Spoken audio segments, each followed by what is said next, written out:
Baik, Assalamualaikum warahmatullahi wabarakatuh.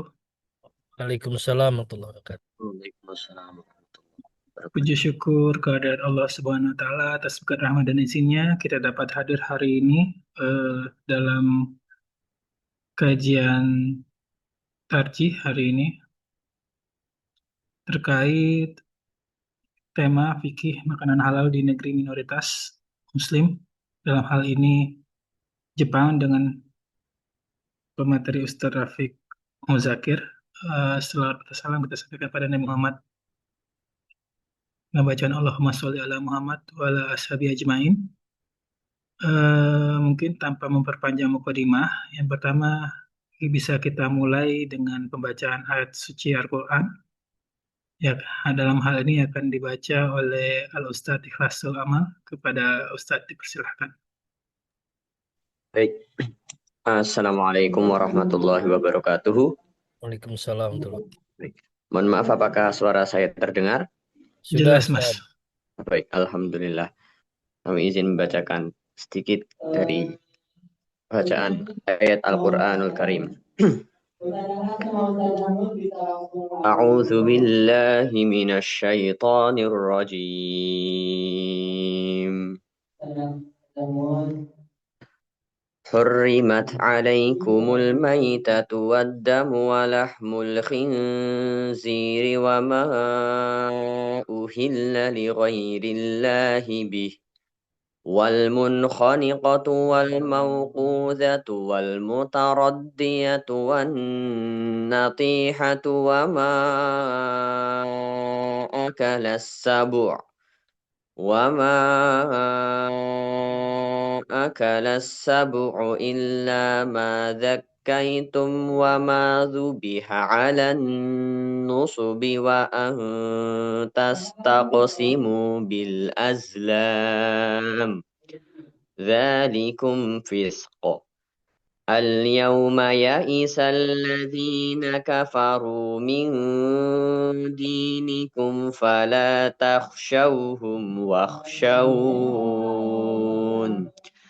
اليوم أكملت لكم دينكم وأتممت عليكم نعمتي ورضيت لكم الإسلام دينا فمن اضطر في مخمصة غير متجانف لإثم فإن الله غفور رحيم يسألونك ماذا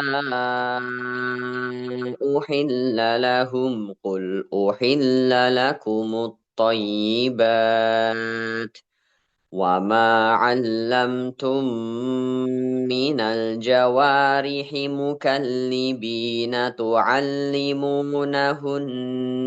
مما علمكم الله فكلوا مما أمسكن عليكم واذكروا اسم الله عليه واتقوا الله إن الله سريع الحساب اليوم أحل لكم الطيبات وطعام الذين أوتوا الكتاب حل لكم وطعامكم حل لهم والمحصنات من المؤمنات والمحصنات من الذين أوتوا الكتاب من قبلكم إذا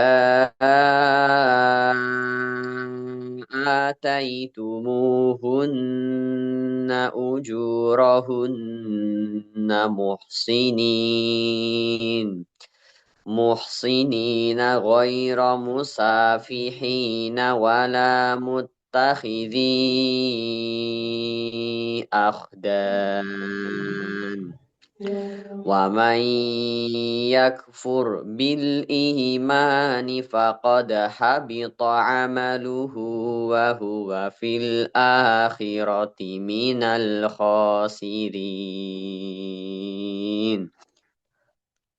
صدق الله العظيم. جزاكم الله خير. والسلام عليكم ورحمة الله وبركاته. Waalaikumsalam warahmatullahi wabarakatuh. Baik, mungkin kita lanjut ke sesi berikutnya. Kata sambutan dari Ketua PCM ya, Mas Mujahidin. Pada Mas Mujahidin, waktu dan tempat dipersilahkan. Bismillahirrahmanirrahim. Assalamualaikum warahmatullahi wabarakatuh. Waalaikumsalam warahmatullahi wabarakatuh. Alhamdulillahirabbil alamin wa bihi nasta'inu ala umuri dunya waddin. Assalatu wassalamu ala asyrafil anbiya'i wal mursalin nabiyina wa maulana Muhammadin wa ala alihi wa sahbihi ajma'in. Amma ba'd. Yang kami hormati dan yang kami muliakan Al-Ustadz Muhammad Rafiq Muzakir, PhD, sebagai Sekretaris Majelis Tarjih PP Muhammadiyah, yang sekaligus sebagai narasumber kajian dalam rangka Tasyakur Milad Muhammadiyah yang ke-113 di PCM Jepang, yang sebagaimana kita tahu temanya adalah tentang makanan halal dan haram ya, yang insya Allah akan beliau bahas. Yang kami hormati rekan-rekan semua, jajaran pimpinan cabang istimewa Muhammadiyah Jepang, mobil khusus jajaran dari Pak Maki, Majelis Tarjih dan Tabligh.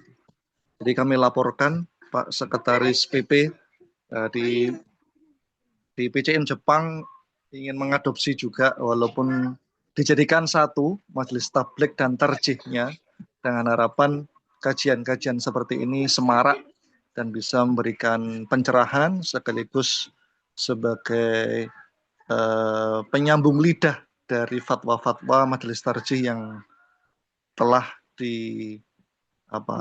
dikodifikasi ditetapkan oleh PP Muhammadiyah. Kemudian juga para undangan, para jamaah semuanya, ada dari Ortom, Aisyah, Tapak Suci, kemudian juga jajaran pimpinan ranting istimewa Muhammadiyah, baik yang ada di Tokyo, Chiba, Hokkaido, Fukuoka, dan seluruh rekan-rekan semuanya yang mudah-mudahan masih proses untuk join. Jadi timnya Pak Maki jangan capek untuk terus mengajak teman-teman bergabung. Kadang di reminder perlu, karena kadang-kadang lupa ya, karena acara ini sepertinya sudah sejak lama ya Pak Maki dipromokan ya, sehingga perlu di-share terus supaya semakin banyak yang mendapatkan manfaat dalam kajian pada sore hari ini. Pertama-tama kita bersyukur kepada Allah, salawat dan salam kepada baginda Rasulullah Muhammad SAW. Yang berikutnya kami ucapkan terima kasih kepada narasumber yang sudah berkenan, berbaik hati untuk meluangkan waktu, tenaga, dan pikirannya untuk menghadiri undangan dari PCM Jepang. Kami ucapkan jazakumullah khairan katsira. Apalagi beliau ternyata juga sudah membuat materi secara tertulis, sehingga tentu saya minta jangan dibagikan dulu, nanti setelah kajian saja dibagikan gitu Pak Maki ya, biar fokus pada pemateri, tidak fokus pada buku yang sudah beliau tulis. Nah, sehingga nanti akan lebih hidup diskusi pada sore hari ini. Sekali lagi saya ucapkan terima kasih kepada Ustadz Muhammad Rafiq Muzakir atas kesungguhannya untuk memberikan materi pada sore hari ini, yang saya juga mengikuti beberapa halakoh tarjih ya, undangan dari PP Ustadz Rafiq ya, yang terkait mirin, kemudian beberapa titik kritis makanan halal dalam bab fikih aqalliyat, fikih minoritas. Walaupun saya ikutnya bersambung karena sambil nge-lab. Jadi ada Pak Maki yang ada 2 hari kalau nggak salah ya waktu itu, pagi sampai sore. Ayo Pak, kita bagi aja 6 jam supaya tetap bisa mengikuti sampai selesai. karena kondisi yang tidak memungkinkan. Demikian kami harapkan mudah-mudahan kajian hari ini bisa memberikan pencerahan, bisa memberikan manfaat yang sangat banyak, dan tentu ini terus bersambung series ya Pak Maki, apalagi terkait putusan terje terkait KHGT sepertinya juga perlu menjadi topik pembahasan di kajian berikutnya ya. Nah, karena itu juga baru, kemudian implementasi di tanah air saya rasa sudah tidak menjadi masalah, tapi bagaimana implementasi di negeri-negeri di luar Indonesia, khususnya di Jepang ini, bagaimana kita menyikapinya sesuai dengan kondisi yang ada di tempat kita masing-masing. Demikian sambutan dari kami, mudah-mudahan apa yang nanti disampaikan beliau bisa kita simak dengan sebaik-baiknya secara daring, kita catat, kemudian pertanyaan-pertanyaan yang selama ini berada di pikiran kita, silakan mungkin nanti bisa tertulis atau secara langsung akan diakomodasi oleh pembawa acara atau moderator. Demikian dari kami, mohon maaf jika dalam penyampaian ada hal yang kurang berkenan. Mudah-mudahan ke depan bisa diundang secara luring ya. Kalau ini dan mudah-mudahan ke depan Majelis Tarjih bisa mengundang beliau secara luring untuk roadshow Ramadan atau yang lain, nanti bisa diagendakan Pak Maki. Demikian dari kami, terima kasih. Wassalamualaikum warahmatullahi wabarakatuh. Waalaikumsalam. Waalaikumsalam warahmatullahi wabarakatuh. Baik, mungkin sebelum kita lanjut ke sesi berikutnya terkait materi, mungkin ada baiknya saya bacakan terlebih dahulu terkait CV atau biodata singkat dari narasumber kita hari ini, Ustadz Muhammad Rafiq Muzakir. Beliau mengenyam pendidikan di Madrasah Muallimin Muhammadiyah Yogyakarta, kemudian S1 di Al-Azhar Mesir, S2 di Universitas Gajah Mada, dan S3 di Arizona State University Amerika Serikat. Terkait pengabdian beliau, yakni menjadi sekretaris PCM Mesir periode 2006 sampai 2008, kemudian ketua PCM Amerika Serikat dari 2021 sampai 2022, pengurus PCM Britania Raya periode 2024 sampai 2026, dan terakhir sekretaris Majelis Tarjih dan Tajdid PP Muhammadiyah periode 2022 sampai 2027. Adapun karya beliau yang lain terkait fikih perempuan, dekolonisasi, metodologi kritis studi Islam dan humaniora, kemudian dari Islamofobia sampai dekolonisasi, perdebatan ulama kontemporer tentang hadis pernikahan Aisyah, dan yang terakhir adalah studi Islam dan masyarakat Muslim kontemporer, neotradisional, liberal sampai dekolonial. Mungkin kira-kira sudah bisa, Ustaz, kita lanjut ke materi. Oke, untuk kepada Al-Ustadz Muhammad Rafiq Muzakir, waktu dan tempat kami persilahkan. Bismillahirrahmanirrahim. Assalamualaikum warahmatullahi wabarakatuh. Waalaikumsalam warahmatullahi Warahmatullahi wabarakatuh. Alhamdulillahirabbil alamin wa bihi nasta'inu ala umuri dunya waddin. Wassalatu wassalamu ala asyrafil mursalin nabiyina Muhammadin wa ala alihi wa ashabihi wa man tabi'ahum bi ihsanin ila yaumiddin. Amma ba'd. Yang saya hormati Ketua PCM Jepang Ustadz Mujahidin Ahmad beserta segenap pengurus PCM yang lainnya. Kemudian yang selama ini berkomunikasi dengan saya Ustadz Maki dari Majelis Tarjih dan Tablik. Kemudian moderator kita siang ini Ustadz Ridwan dan Bapak Ibu sekalian yang hadir pada siang hari ini kalau waktu Jogja. Kalau di Jepang jam berapa ya, Mas Ridwan? Pada Jam asar, 3. ya. Oh, Jam 3.49, beda 2 jam, Ustaz. Oh, beda 2 jam, ya, ya. Nah, Bapak Ibu sekalian yang bergabung dalam pengajian ini, yang datang dari berbagai tempat, mudah-mudahan kita semua dalam keadaan sehat walafiat.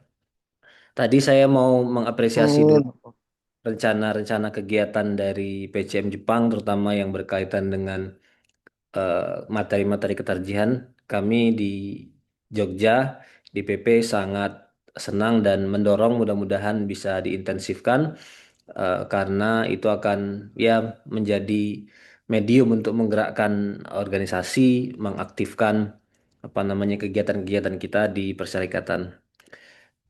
Saya langsung ke materi karena akan ada banyak hal yang akan saya sampaikan. Jadi untuk mempersingkat waktu, em, ini kira-kira outline yang akan saya sampaikan dan saya beri summary-nya di awal dulu. Yang pertama, nanti saya akan bicara tentang kriteria kehalalan daging. Ada 4 hal. Kemudian mengkonsumsi daging yang diimpor dari negara mayoritas Kristen. Jawaban singkatnya, hukum asalnya adalah halal atau mubah sampai terbukti ada unsur yang haram dan yang membuatnya menjadi haram. Kemudian menentukan status suatu negara sebagai ahlul kitab, kita bisa menggunakan statistik. Kalau mayoritas penduduk suatu negara, suatu kota, suatu kawasan itu beragama Kristen atau Yahudi, maka itu sudah masuk kategori ahlul kitab. Ini landasannya atau sandarannya adalah kaidah fikih al-ibratu bil ghalib la bin nadir, yang menjadi patokan itu adalah angka mayoritas atau jumlah yang dominan, bukan yang sedikit. Kemudian saya langsung memberikan contoh kepada 2 negara. Yang pertama adalah Amerika Serikat. Menurut statistik 65% penduduknya masih menyebut diri sebagai Kristen, maka kita bisa menyebut Amerika sebagai negara Ahlul Kitab. Kemudian Australia itu menurut statistik sudah kurang dari 50%, kalau tidak salah 45%, sehingga hukum Ahlul Kitab sudah tidak lagi melekat pada Australia gitu. Nah, itu satu apa namanya pembacaan terhadap data empirik yang kita masing-masing bisa berkontribusi untuk mendiskusikannya. Kemudian hukum asal status daging yang beredar di Jepang, karena mayoritas Jepang adalah penganut agama non-samawi, maka hukum asalnya adalah haram sampai terbukti bahwa dia tidak haram. Kemudian emulsifier dari bahan haram dalam makanan boleh sepanjang telah mengalami proses istihalah. Hukum mirin ini juga boleh sepanjang telah mengalami penguapan atau juga istihalah. Kemudian makanan di restoran atau di tempat yang memasak masakan halal dan haram di satu alat masak, hukumnya haram. Kemudian bagaimana dengan makanan anak di sekolah yang muslim friendly, yang dihidangkan sebenarnya adalah non babin non alkohol tapi memasaknya bercampur dengan yang haram, maka itu juga sama dengan hukum yang sebelumnya, itu juga hukum asalnya adalah haram sampai terbukti dia telah mengalami proses pencucian. Kemudian poin ke-10, hukum membeli produk non makanan tanpa label halal. Kaidahnya kalau untuk non makanan atau bahkan makanan tapi non daging, hukum asalnya adalah boleh sampai terbukti dia mengandung sesuatu yang haram, yang membuatnya menjadi haram. Batas usaha dan pengecekan kehalalan bisa dalam bentuk aplikasi, kemudian yang paling mudah melihat ingredientnya, atau jika memungkinkan bertanya kepada produsennya. Tetapi kita tidak diminta oleh agama untuk mencari atau melakukan verifikasi pada tahapan yang sulit atau yang ekstrim. Bekerja part-time di tempat yang menjual atau mengelola bir hukumnya haram. Apakah berdosa jika secara tidak sengaja memakan yang haram? Tidak berdosa. Dan apa amalan yang mensucikan diri dan menenangkan hati? Ada banyak, mulai dari menggiatkan ibadah wajib kita, kemudian ibadah wajib itu juga dapat menghapuskan dosa-dosa di masa lalu, termasuk menambah ibadah sunnah, memperbanyak zikir, doa, sodakoh, dan amalan-amalan sunnah lainnya. Nah, itu kira-kira overview dari apa yang akan saya sampaikan. Nanti feel free Mas Ridwan, Ustaz Ridwan, kalau saya presentasinya kepanjangan, silahkan di-cut supaya kita bisa ada diskusi lebih lanjut. Dan makalah sudah saya kirimkan, paling tidak beredar di kalangan terbatas supaya bisa dibaca lebih awal dan mungkin ada hal-hal yang perlu diverifikasi atau justru diberi masukan. Oke, saya mulai dari yang pertama, kriteria kehalalan daging. Ada 4 hal yang perlu kita pertimbangkan. Yang pertama dari unsur dagingnya itu sendiri. Dia harus daging yang boleh dimakan. Bukan babi, bukan hewan bercakar, hewan bertaring, bukan darah, dan bukan bangkai. Bagaimana dengan agama penyembelih? Ini juga faktor penting. Muslim, ahlu kitab, bahkan ada kaidahnya, hukum asal dari daging ahlu kitab itu adalah halal. Dan para ahli fikih menyebutnya ijma para ulama bahwa daging dari ahli kitab itu adalah halal, walaupun nanti perdebatan selanjutnya, permasalahan selanjutnya adalah negara mana yang masuk ahli kitab gitu. Jadi itu sudah bagaimana menerapkan teori pada kasus per kasus. Tapi secara teori daging ahli kitab itu hukum asalnya adalah halal. Kemudian selain agama samawi, itu para ulama juga sepakat hukumnya haram. Kemudian ateis, hukum asalnya juga haram. Membaca bismillah saat menyembelih. Bagi muslim, jadi ada 2 hal yang perlu dipetakan bagi muslim dan bagi ahlu kitab. Bagi muslim, mayoritas, sebenarnya bukan hanya Hanafi, itu maaf tertulisannya Hanafi. Sebenarnya disebut jumhur ulama mengatakan itu wajib. Tetapi mazhab Syafi'i mengatakan dia hukumnya sunnah. Sehingga kalau tidak membaca bismillah karena lupa tidak apa-apa gitu. Karena hadis dari Aisyah dan hadis dari Anas bin Malik. Apa hadis dari Aisyah? Ini bunyinya. Jadi Aisyah meriwayatkan sekelompok orang bertanya kepada Rasulullah, wahai Rasulullah, sesungguhnya ada satu kaum yang datang kepada kami dengan membawa daging. Kami tidak tahu apakah mereka menyebut nama Allah ketika menyembelihnya atau tidak. Maka Nabi bersabda, sebutlah nama Allah, artinya kalian yang akan memakannya, yang membaca bismillah dan silahkan makan. Dan kata Aisyah, orang-orang ini yang ngasih hadiah daging itu adalah orang-orang yang baru saja masuk Islam, baru saja meninggalkan keyakinan sebelumnya agama pagan, yang belum ngerti hukum fikih harus baca bismillah gitu. Oke, jadi ini satu dalil yang digunakan oleh mazhab Syafi'i untuk mengatakan bahwa bismillah itu hukumnya sunnah ketika menyembelih, sehingga kalau lupa tidak apa-apa. Dalil kedua adalah dalil dari hadis Anas bin Malik, ini juga peristiwa terkenal. Peristiwa di mana Nabi diberi makanan berupa daging syat, daging kambing.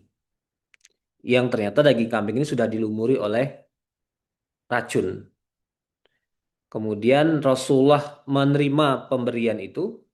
Kemudian Rasulullah sempat memasukkan ke mulut beliau. Walaupun kemudian cepat dikeluarkan karena segera sadar bahwa itu adalah racun. Tapi salah seorang sahabat yang telah lebih dulu memasukkan daging itu secara utuh kemudian langsung meninggal gitu.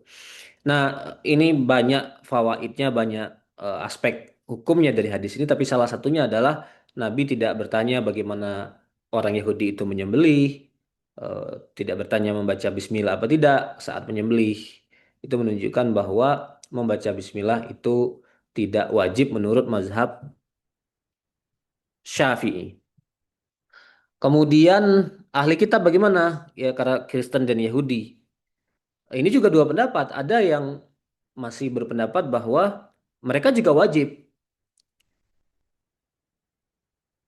Saya pernah nonton dan sekarang masih ada di YouTube-nya, di videonya Dr. Yasir Qodhi di Amerika. Dia pernah jalan-jalan ke Amerika Tengah. Jadi dia mendemonstrasikan, dia beli ayam hidup di peternak ayam, lalu dia minta sembelihkan dan dia bimbing. Bismillahirrahmanirrahim. In the name of God, the most kind, the most loving. Kata Syekh Qadi, inilah cara supaya daging dari ahli kitab itu halal harus dibaca Bismillah terlebih dahulu. Tapi ulama-ulama lain di Amerika juga apa yang kontemporer yang sekarang masih hidup berpendapat oh tidak wajib kan mereka tidak beriman gitu. Dan dalilnya sama tadi dengan hadis sebelumnya yaitu yang diriwayatkan oleh Anas ketika Nabi menerima daging dari orang Yahudi tanpa bertanya. Oke. Kemudian cara menyembelih yang benar. Nah, yang membuat suatu makanan atau daging itu kemudian bisa disebut halal ketika dia sudah disembelih dengan cara yang baik, yang benar, sesuai syariah, yaitu memutus pembuluh darah di leher. Bukan dibunuh dengan dicekik atau disetrum. Apa hukumnya menyetrum binatang? Para ulama mengatakan boleh, sepanjang tidak sampai mati. Jadi setelah dia pingsan, baru kemudian disembelih gitu. Beberapa negara, terutama negara-negara di Barat, saya karena belum pernah ke Jepang, tidak tahu saya konteks Jepang, di Amerika Serikat atau bahkan di Australia itu ada undang-undang harus di strum dulu untuk apa mereka menyebutnya lebih manusiawi gitu. Baru setelah di strum disembelih. Oke, jadi itu syarat secara umum tentang daging bisa disebut halal atau haram, bisa disebut halal kalau sudah terpenuhi 4 hal ini. Kemudian ini yang dirojihkan oleh Imam Asy-Syanqiti dan saya mengambil pendapat ini tentang makanan yang tadi diperdebatkan jumhur ulama dengan mazhab Syafi'i atau hewan sembelihan yang disembelih eh, dengan bismillah atau tidak bismillah. Kata Asyankiti, kita kalau petakan sebenarnya ada 5 skenario, ada 5 kasus. 5 kasus itu hukumnya beda-beda. Yang pertama, kalau kita tahu bahwa orang Kristen atau Yahudinya itu membaca bismillah terjadi di depan mata kita atau dia menginformasikan kepada kita, bila niza tidak ada perdebatan itu hukumnya menjadi boleh, menjadi halal. Atau sebaliknya, kita tahu dia membaca kalimat yang saya persembahkan em, sapi ini kepada misalnya Yesus Kristus gitu, atau saya persembahkan sapi ini kepada berhala, misalnya dia bisa jadi orang Kristen tapi kemudian mempersembahkannya kepada berhala gitu ya. Nah, kasus seperti itu jelas hukumnya menjadi haram gitu. Yang ketiga, kasus ketiga adalah dia mengcombine. Oke, dia menyebut nama Allah, kemudian menyebut nama yang lain juga. Jadi dengan nama yang lain selain nama Allah. Itu juga jelas haramnya. Nah, kasus yang keempat atau skenario keempat itu adalah sakata, dia diem. Jadi ya mungkin dia mikir yang lain, mungkin dia ngelamun, dia sembelih aja itu. Bisa sapi, bisa ayam, bisa kambing. Nah, kata Asyankiti menurut jumhur ulama itu hukumnya mubah. Hukumnya mubah. Kalau dia diem. Atau kalau dia kita nggak tahu dia sebenarnya eh, apa bagaimana cara dia menyembelihnya, membaca atau tidak. Jadi hala al-majhul, kondisi ketika kita tidak tahu. Itu sama seperti kondisi sebelumnya, kondisi diam. Jadi hukumnya adalah mubah. Nah, dari 5 skenario ini sebenarnya yang haram cuman jelas-jelas haram cuman 2, sisanya adalah mubah. Gitu. Ini pendapat dari Asy-Syanqiti. Tentu saja tadi ada pendapat yang lebih strict, lebih ketat. Eh, Cuman ini yang secara personal saya memiliki kecenderungan untuk saya ikuti dan saya ambil. Gitu. Kemudian Nah, kita masuk kepada persoalan kedua, hukum mengkonsumsi daging yang daging itu diimpor dari negara mayoritas Kristen. Ini akan menjadi masalah mungkin untuk konteks Jepang ya. Kalau konteks Indonesia kan sapi Indonesia juga dari Australia, tapi kan sudah halal certified gitu. Yang nyembelih di Australia juga orang-orang Indonesia sendiri yang baca Bismillah juga. Jadi negara produsen sapi itu kan kalau konsumennya Muslim ya ikut standarnya konsumen. Jadi bagi Indonesia makan daging dari Australia insya Allah sudah tidak ada masalah lagi. Tapi ketika Australia jual daging sapi itu ke Jepang, mereka mungkin tidak mengikuti standar halal yang diterapkan kepada Indonesia gitu. Nah, bagaimana hukumnya makan daging dari negara mayoritas Kristen? Tadi katakanlah saya menyebutnya Amerika Serikat. Saya perlu memaparkannya dulu bahwa ulama ada dua pendapat antara yang boleh dan tidak boleh. Yang tidak membolehkan atau yang mengharamkan itu berpijak pada kaidah hukum asal dalam persoalan daging adalah haram sampai terbukti kehalalannya. Gitu.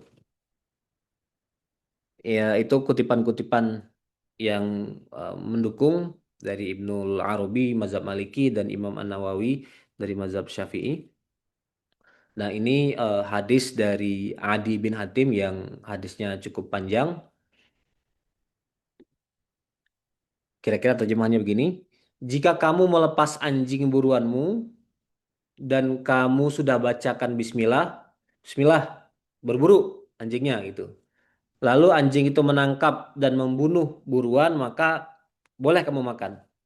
Tapi kalau kamu menemukan anjingmu itu bersama buruan yang sudah mati dan ada anjing lain juga ikut memakannya, taruh.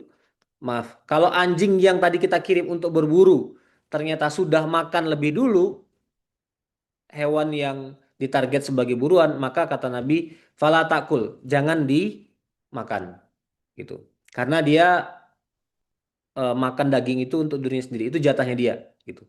Dan skenario selanjutnya, kalau kamu mengirim anjing buruan, kemudian ternyata anjing itu berburu rame-rame dengan anjing yang lain, dan anjing yang lain itu kita nggak tahu dibacakan Bismillah apa tidak, dan ternyata ada hewan buruan yang dapat, maka jangan dimakan. Siapa tahu hewan buruan itu meninggalnya bukan karena anjing kamu yang kamu bacakan Bismillah, tapi karena anjing yang lain gitu. Sama seperti kalau ada skenario, kalau kamu apa namanya melempar panah, kemudian 1 hari 2 hari kemudian kamu lihat ternyata ada hewan yang mati karena panahmu, maka boleh kamu makan. Itu. Tapi kalau ternyata matinya karena kamu jumpai dalam air, maka jangan kamu makan. Bisa jadi matinya bukan karena panahmu, tapi karena sebab-sebab yang lain. Nah, itu biasanya hadis dari Adi bin Hatim digunakan untuk mensupport satu kaidah fikih bahwa hukum asal dalam soal daging itu adalah haram terlebih dahulu sampai terbukti dia halal. Gitu. Nah, jadi kembali kepada persoalan mengkonsumsi daging dari negara mayoritas Kristen gitu ya. Itu dianggap hukum asalnya haram karena suatu pandangan bahwa kita nggak tahu siapa yang nyembelih sapinya di Australia, siapa yang nyembelih sapinya di Amerika. Bisa jadi orang Kristen, bisa jadi orang Yahudi, atau bisa jadi orang agama lain karena banyak juga agama-agama lain di sana, atau bahkan ateis. Kemudian negara-negara yang tadinya adalah mayoritas Kristen sekarang secara demografi juga sudah berubah. Angka orang Kristen juga terus menurun gitu. Nah, bisa jadi juga terus kekhawatiran selanjutnya hewan-hewan yang kita impor dari negara-negara tadi itu disembelih dengan cara yang salah, sudah mati karena disetrum baru kemudian disembelih. Jadi daripada kita gambling, hukum asalnya adalah diharamkan dulu. Gitu. Ini menurut pendapat yang mengharamkan. Nah, ini menurut pendapat yang membolehkan. Kita kembali aja kepada keumuman ayat Al-Quran. Surah Al-Ma'idah ayat 5 tadi yang dibacakan di awal oleh Qori. Al-yawma uhilla lakumut thayyibat wa ta'amul ladzina utul kitab halal lakum. Kemudian kaidah fikih, sesuatu yang meyakinkan tidak bisa dihilangkan dengan keraguan. Yang penting berpatokan pada data statistik yang menunjukkan bahwa sebuah negara, sebuah kota itu masih mayoritas Kristen. Kita tidak perlu mencari tahu siapa yang menyembelih, dengan cara apa disembelih, kecuali ditemukan bukti di kemudian hari bahwa mereka menyembelihnya dengan cara yang keliru. Tuh.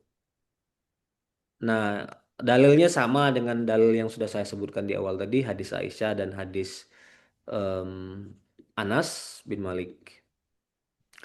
Nah, secara personal saya berkecenderungan dengan pendapat yang kedua ini. Jadi hukum asalnya negara yang diimpor dari negara mayoritas Kristen itu mubah atau boleh sampai diketemukan petunjuk bahwa dia sebenarnya haram gitu. Dan ini juga pendapat institusi-institusi keulamaan atau institusi fatwa. Yang pertama Majma' Fikih OKI atau sering terjemahkan dengan Akademi Fikih Organisasi Kerjasama Islam. Kemudian fatwa resmi dari Darul Ifta Mesir, fatwa dari dua orang ulama Saudi senior, Syekh bin Baz dan Syekh Utsaimin. Ini kutipan fatwanya, dalam makalah juga sudah saya cantumkan kutipan fatwanya. Nah, sekarang bagaimana itu diterapkan pada negara per negara. Australia, menurut sensus tahun 2021, angka pemeluk kekristenan sudah di bawah 50%, 43%. Oleh karena itu, berpijakan kepada kaidah al-ibratu bil ghalib la bin nadir, yang menjadi patokan itu adalah sesuatu yang mayoritas, yang umum terjadi, bukan yang minoritas atau jarang terjadi. Maka Australia sudah tidak bisa lagi kita sebut sebagai negara ahlul kitab. Tuh. Kemudian yang kedua, Amerika Serikat, menurut riset dari Pew Research, mayoritas 62% adalah warga yang masih mengidentifikasi diri sebagai orang-orang Kristen, sehingga menurut saya Amerika hukum asalnya masih hukum ahlu kitab. Oke. Nah, khusus Amerika Serikat, saya yang kebetulan lebih familiar, mungkin terkait dengan Jepang dan lain-lain, Jepang atau Australia, teman-teman yang lebih familiar, lebih menguasai datanya. Kalau di Amerika Serikat sendiri, saya membaca beberapa artikel, membaca beberapa tulisan, itu disebutkan bahwa regulasi tentang penyembelihan itu cukup ketat di AS. Peraturan pemerintahnya itu hewan itu harus disembelih, gitu. Tapi juga memang diwajibkan untuk di stunning terlebih dahulu, di setrum terlebih dahulu. Menurut penulis ini Abdul Hamid Al-Badawi, dia jarang menemukan kasus hewan sudah meninggal duluan sebelum disembelih. Dia bilang, nah, kutipannya ini nanti bisa dibaca sendiri kutipannya atau artikelnya bisa dibaca sendiri. Tetapi saya juga perlu menyebutkan penilaian yang lain.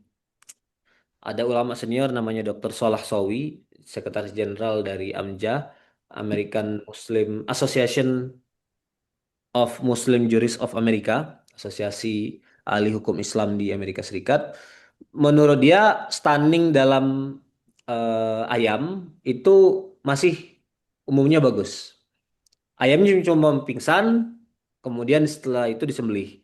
Tapi stunning dalam kasus sapi dan kambing itu beberapa yang ia dengar atau yang ia lihat itu sudah jadi sampai mati, baru kemudian disembelih.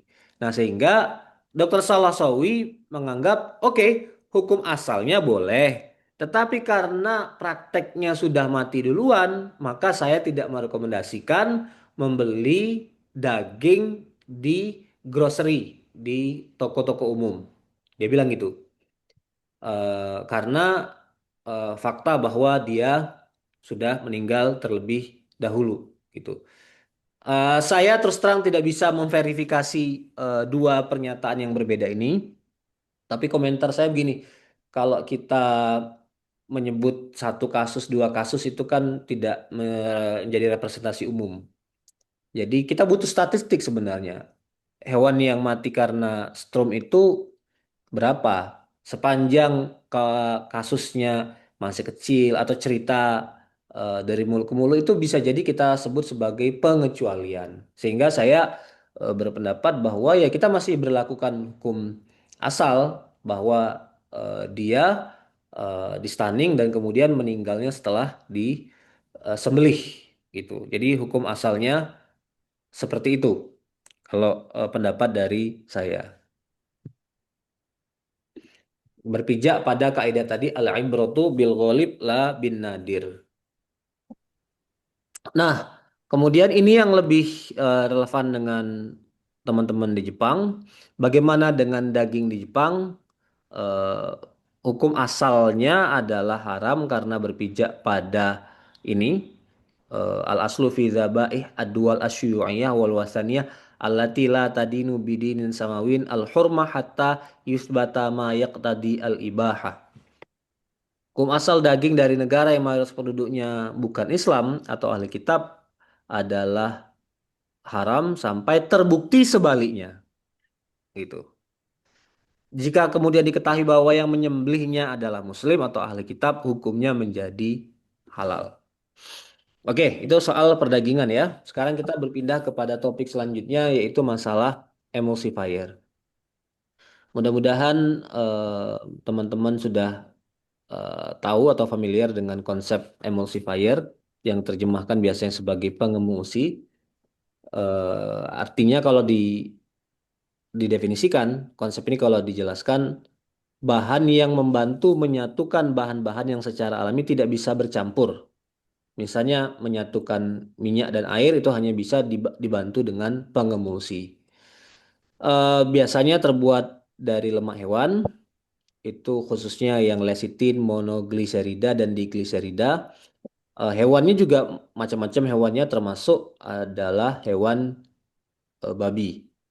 Kemudian ada yang juga terbuat dari etanol, alkohol, eh, khususnya yang digunakan untuk membuat es krim atau menempelkan vanila pada es krim. Itu. Fungsinya untuk memberikan tekstur, stabilitas, dan kualitas leleh yang lebih baik pada es krim.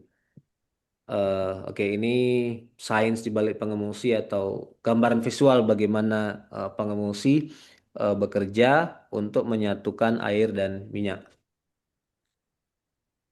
Kemudian apa hukumnya? Hukumnya boleh karena sejumlah faktor. Pertama karena alkohol itu sendiri kalau dia terbuat dari alkohol ya, menurut pendapat ulama tidak najis. Dan kalaupun ada alkohol di situ, niat penggunaannya bukan untuk mencari mabuk, fungsinya lain. Maka kaidah fikih tentang niat itu selalu menjadi kaidah nomor satu dalam belajar fikih itu.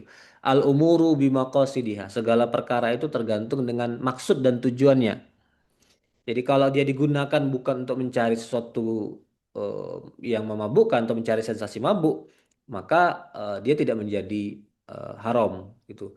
Dan jumlahnya kecil, eh, ada sumber yang menyebutkan 0,1%, tapi kaidah fikihnya itu minuscule is overlooked, jumlah yang sangat kecil itu bisa diabaikan sesuai dengan kaidah fikih al-masyaqqatu tajlibut taisir. Oke, kalau alkohol itu menurut pendapat ulama tidak najis. Bagaimana kalau yang ada campuran tadi lemak babinya gitu, emulsifier yang terbuat dari lemak babi? Sama, itu juga dihukumi boleh karena jumlahnya kecil, karena proses selanjutnya yang disebut dengan proses istihalah, telah mengalami istihalah. Dan ini sebenarnya bukan peristiwa yang baru, bahkan pernah terjadi di zaman sahabat. Jadi ini terkait dengan apa? em, keju. Di zaman sahabat kan sahabat juga udah kenal dengan makanan keju. Ini hadis bukan asar sebenarnya. Pendapat atau fatwa dari Umar bin Khattab. Jadi peristiwa dia mengirim para sahabat untuk membebaskan Madain atau Ctesiphon di kawasan Persia dan menemukan bahwa orang-orang Persia yang beragama Majusi itu suka makan jubna atau keju dan ternyata dibuat dari renet dari maitah gitu dari hewan yang sudah mati gitu. Bagaimana nih Khalifah kita berjumpa dengan keju orang Majusi yang proses pembuatannya tidak sesuai dengan fikih Islam. Kata Umar bin Khattab, "Udhkurusmallah, kamu baca bismillah dan wakuluhu silahkan dimakan." Nah, para ulama mengatakan Umar membolehkan renet ini dalam keju karena statusnya kecil tadi minuscule dan sudah mengalami proses istihalah atau transformasi itu. Nah, contoh saya kembali kepada konsep istihalah. Kalau contoh yang terus disebut-sebut dalam fikih klasik itu dan basic dalam pembelajaran fikih itu kulit bangkai yang telah disama, dikeringkan atau bahkan melalui proses kimiawi itu hukumnya menjadi suci. Nah, jadi istihalah itu proses perubahan sesuatu yang najis, yang haram menjadi suci dan halal. Kemudian khomer itu juga kalau dia mengalami proses fermentasi, kemudian bertransformasi lagi menjadi cuka, cuka itu hukumnya suci dan juga boleh dimakan. Bahkan kan Nabi pernah bilang ni'mal udum al-khol, sebaik-baik lauk itu adalah cuka. Nah, hadis ini menurut saya harus dipahami sebagai bentuk ketawaduan dan kesederhanaan Nabi Muhammad. Jadi Nabi masuk ke rumah salah seorang istrinya, ternyata nggak ada lauk apa-apa, adanya cuma cuka. Ya udah cuka aja yang digunakan untuk diteteskan kepada roti dan dimakan untuk mendampingi roti. Jadi Nabi tidak pernah mengeluh tentang makanan, tidak pernah mencaci makanan, menjelek-jelekkan makanan. Bahkan adanya cuman cuka, ya cuka dimakan gitu.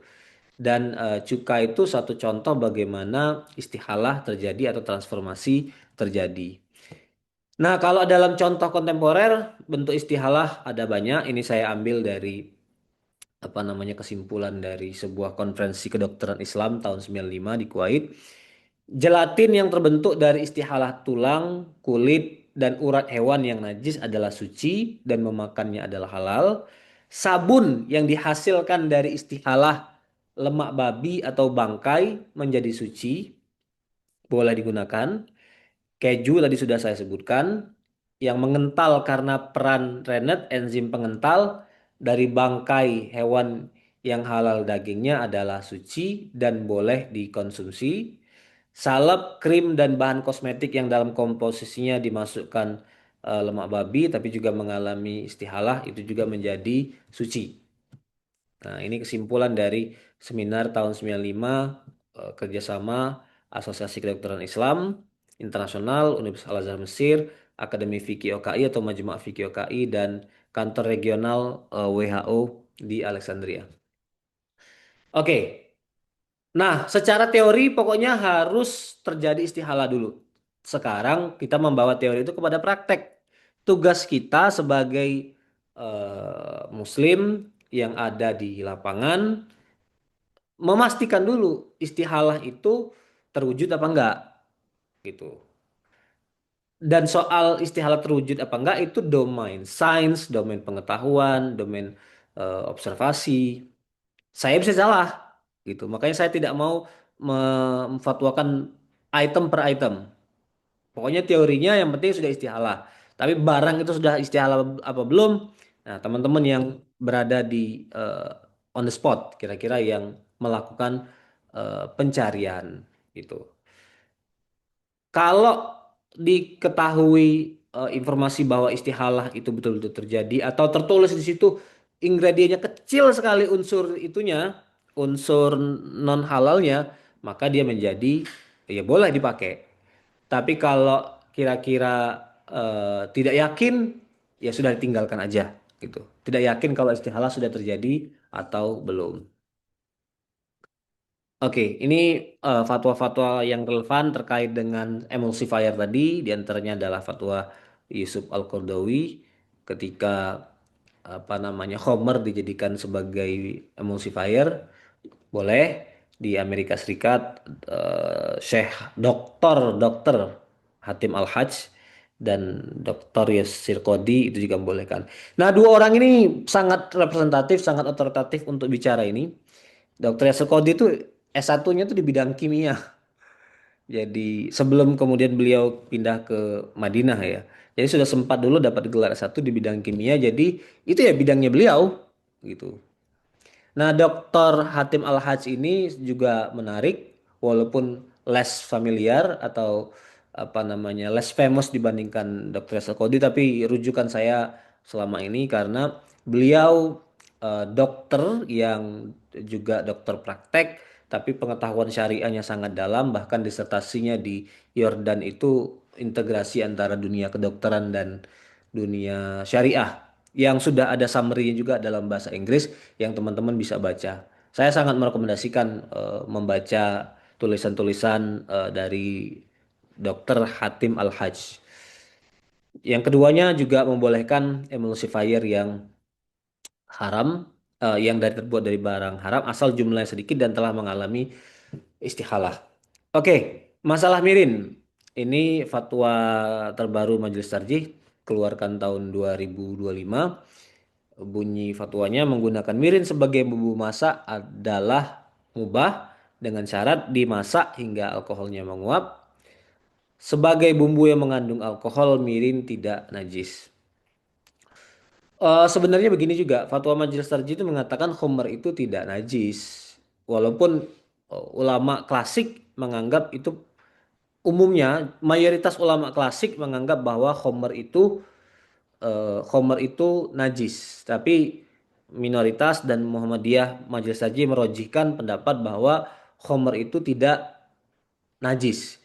Jadi suatu saat misalnya kita lagi jalan tiba-tiba ketumpahan khamr di badan kita, di baju kita, ya itu tidak najis. Itu menurut apa ijtihad dari Majelis Tarjih Muhammadiyah.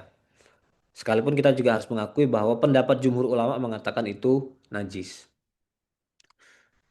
Oke, nah argumentasi di balik fatwa Majelis Tarjih bahwa mirin itu halal adalah sebagai berikut. Dalam budaya Jepang, mirin diposisikan sebagai bumbu masakan, bukan sebagai minuman beralkohol. Hal ini terbukti dari regulasi pajak. Pajak mirin hanya 1/9 dari pajak bir. Jadi pemerintahnya sendiri memperlakukan ini sebagai seasoning, bukan sebagai alcoholic beverage. Karena mirin berasal dari industri bumbu bukan industri khamar, maka ia dapat dikiaskan dengan tape di Indonesia. Tape mengandung alkohol, tapi statusnya adalah makanan, bukan untuk minuman. Dan kita lagi-lagi kembali kepada kaidah fikih pokok al-umuru bimaqasidiha. Perkara itu bergantung kepada niat atau pada maksudnya. Kemudian argumentasi selanjutnya mirin tidak membahayakan, tidak merusak kesehatan, bahkan aman bagi ibu hamil sekalipun. Ini sejalan dengan kaidah la dororo wala diror. Kemudian mirin yang digunakan dalam jumlah kecil dan dimasak tidak, itu sudah ya tadi, tidak mendatangkan mudarat, tidak berbahaya. Kemudian telah mengalami istihalah. Dalam konteks masyarakat Jepang, ini argumen selanjutnya, mirin adalah bagian dari kebiasaan yang sudah mengakar, maka kita menggunakan kaidah fikih terkait dengan urf, terkait dengan custom, al-ada muhakamah, kebiasaan masyarakat dapat menjadi landasan hukum, dan mirin juga karena kebutuhan dia bisa disebut sebagai hajah.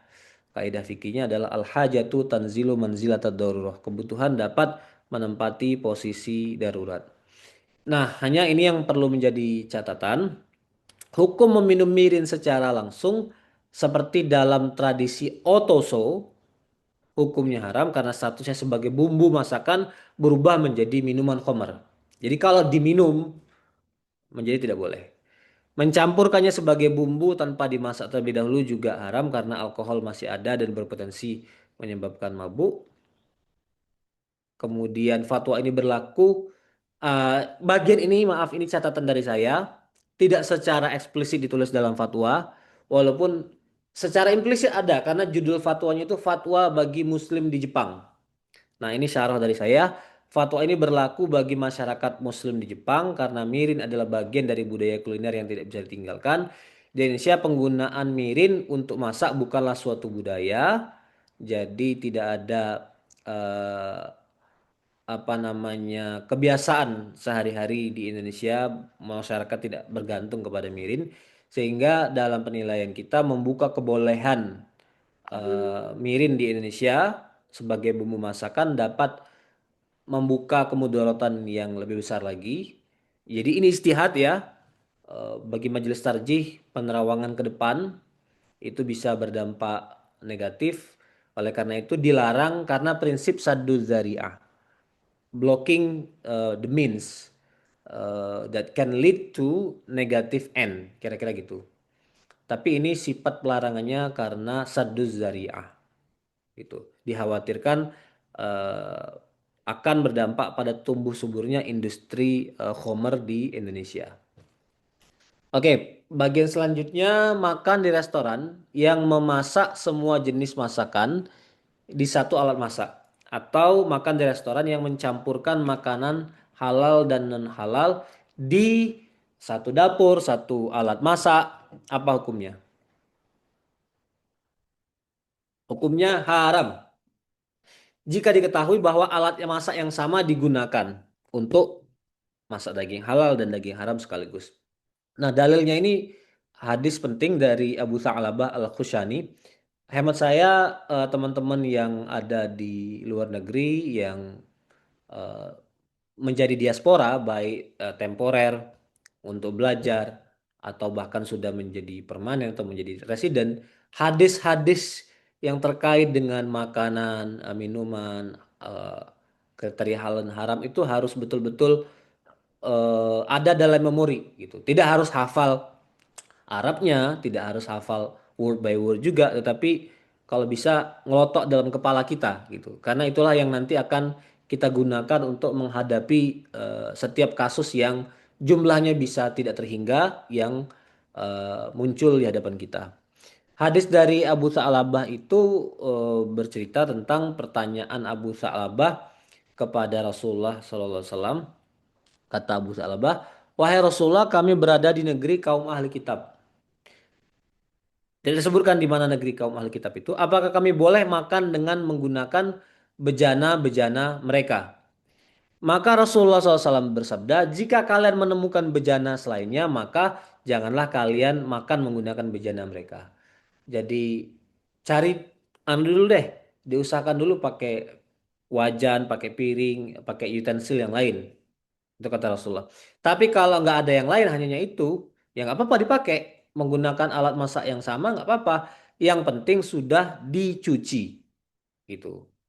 Jadi ini prinsip yang diajarkan Rasulullah dari hadis yang diriwayatkan oleh Abu Sa'labah. Sehingga kalau kita ketahui bahwa alat masaknya satu untuk semua jenis makanan halal dan haram, itu hukumnya haram. Tetapi kalau kita ketahui bahwa digunakan alat masak yang berbeda dan pengelolaannya terpisah, itu hukumnya halal. Dalilnya apa? Hadis yang sama. Riwayat Abu Sa'labah. Tapi jika tidak diketahui apakah alat masak daging babi digunakan untuk memasak daging halal, maka hukumnya haram. Menurut saya hukumnya haram. Karena kaidah sesuatu yang meyakinkan tidak bisa dihilangkan dengan keraguan.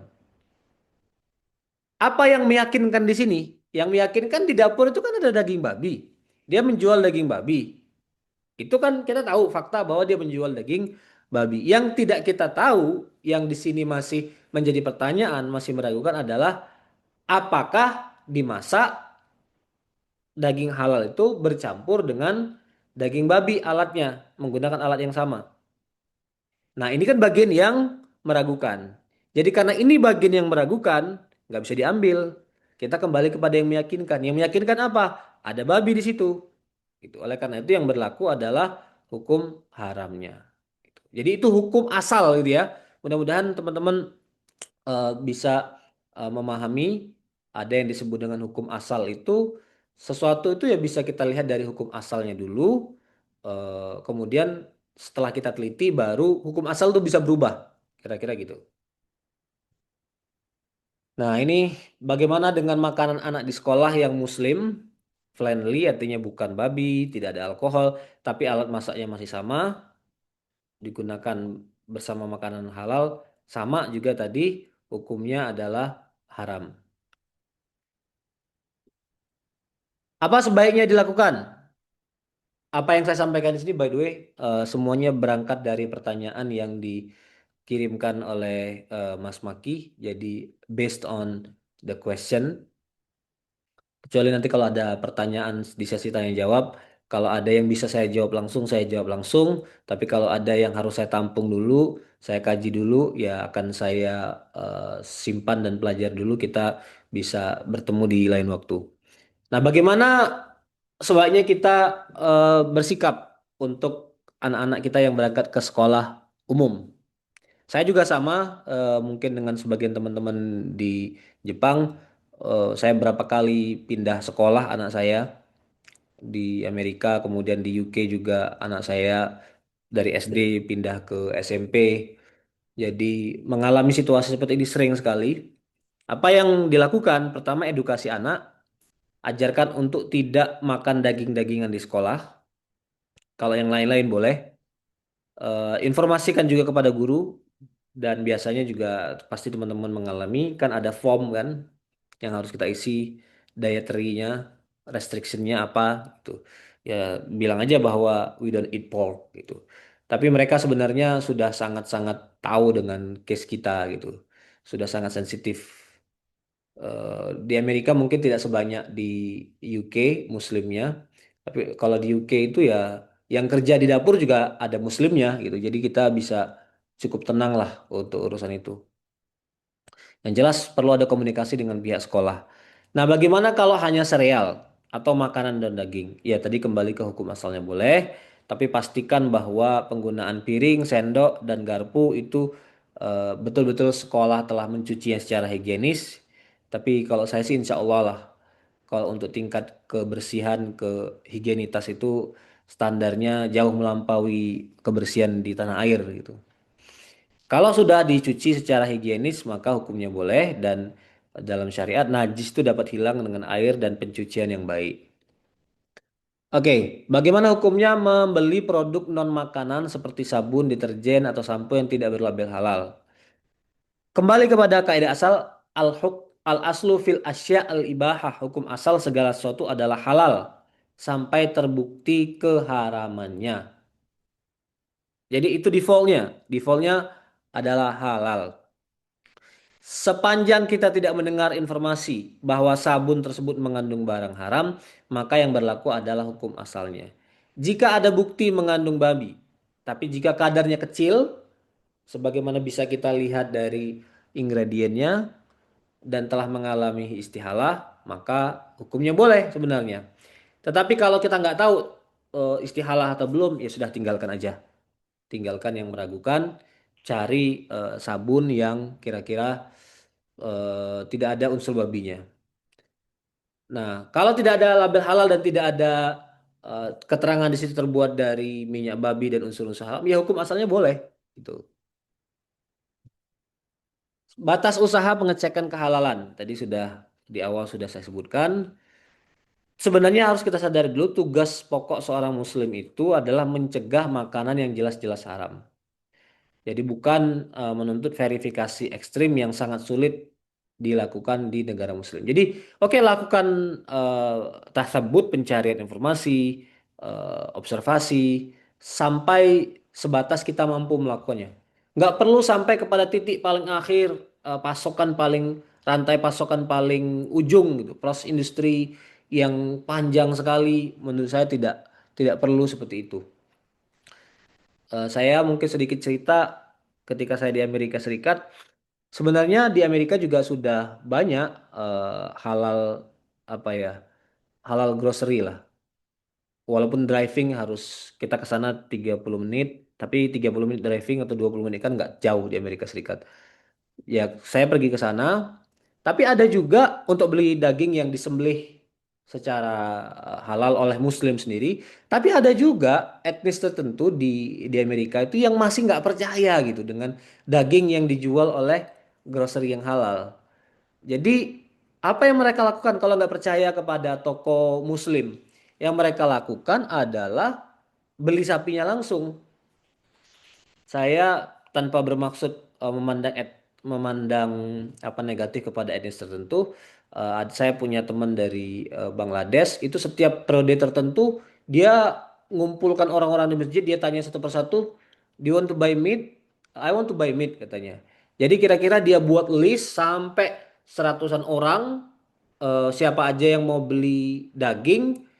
Kemudian dia akan ke peternakan, kemudian dia beli sendiri dan dia sembelih sendiri gitu. Supaya dia betul-betul melihat prosesnya dan memastikan itu apa namanya disembelih secara syar'i. Ya, itu tingkatan yang apalah ya, tingkatan yang too much sebenarnya. Agama tidak membawa kita, memerintahkan kita kepada level sejauh itu gitu. Pokoknya ya hukum asal aja lah kalau disembelih oleh orang Islam ya kita percaya, dijual oleh orang Islam kita percaya itu halal gitu. Oleh karena itu yang bisa kita lakukan sebagai bentuk pengecekan, satu, cek label komposisi, kemudian ada aplikasi apa saja mungkin teman-teman yang hadir di sini bisa share kepada sesama yang hadir, bertanya ke pemilik atau koki restoran jika memungkinkan. Nah, untuk makanan umum selain daging, kembali aja kepada kaidah asal, hukum asalnya adalah mubah. Gitu. Bekerja part-time di tempat yang menjual mengelola bir hukumnya haram. Hadisnya jelas, la'anallah, Allah melaknat orang yang minum, menuangkan gitu ya. Makanya kerja di restoran atau kerja di hotel jangan sampai mau disuruh menuangkan khamar, biar orang lain aja yang menuangkannya gitu. Carilah alasan supaya kita tidak menuangkan khamar itu.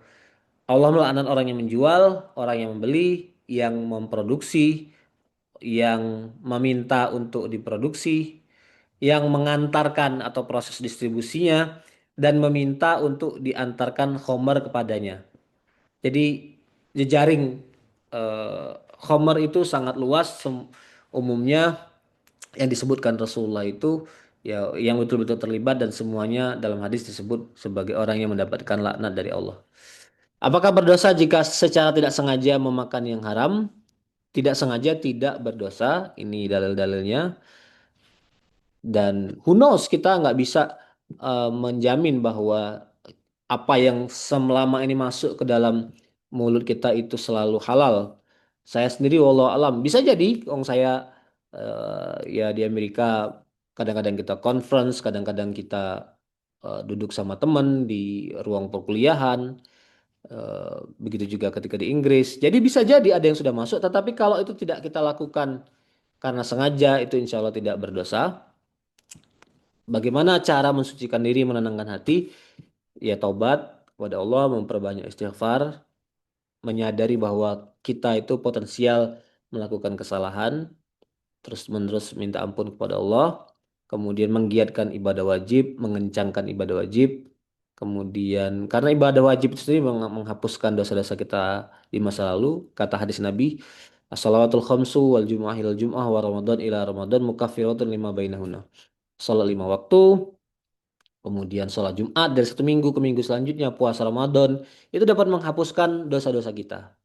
Jadi alhamdulillah, jadi orang Islam itu menyenangkan sekali kita melakukan dosa secara sengaja dan tidak sengaja, lalu Allah langsung beri mekanismenya untuk membersihkan diri.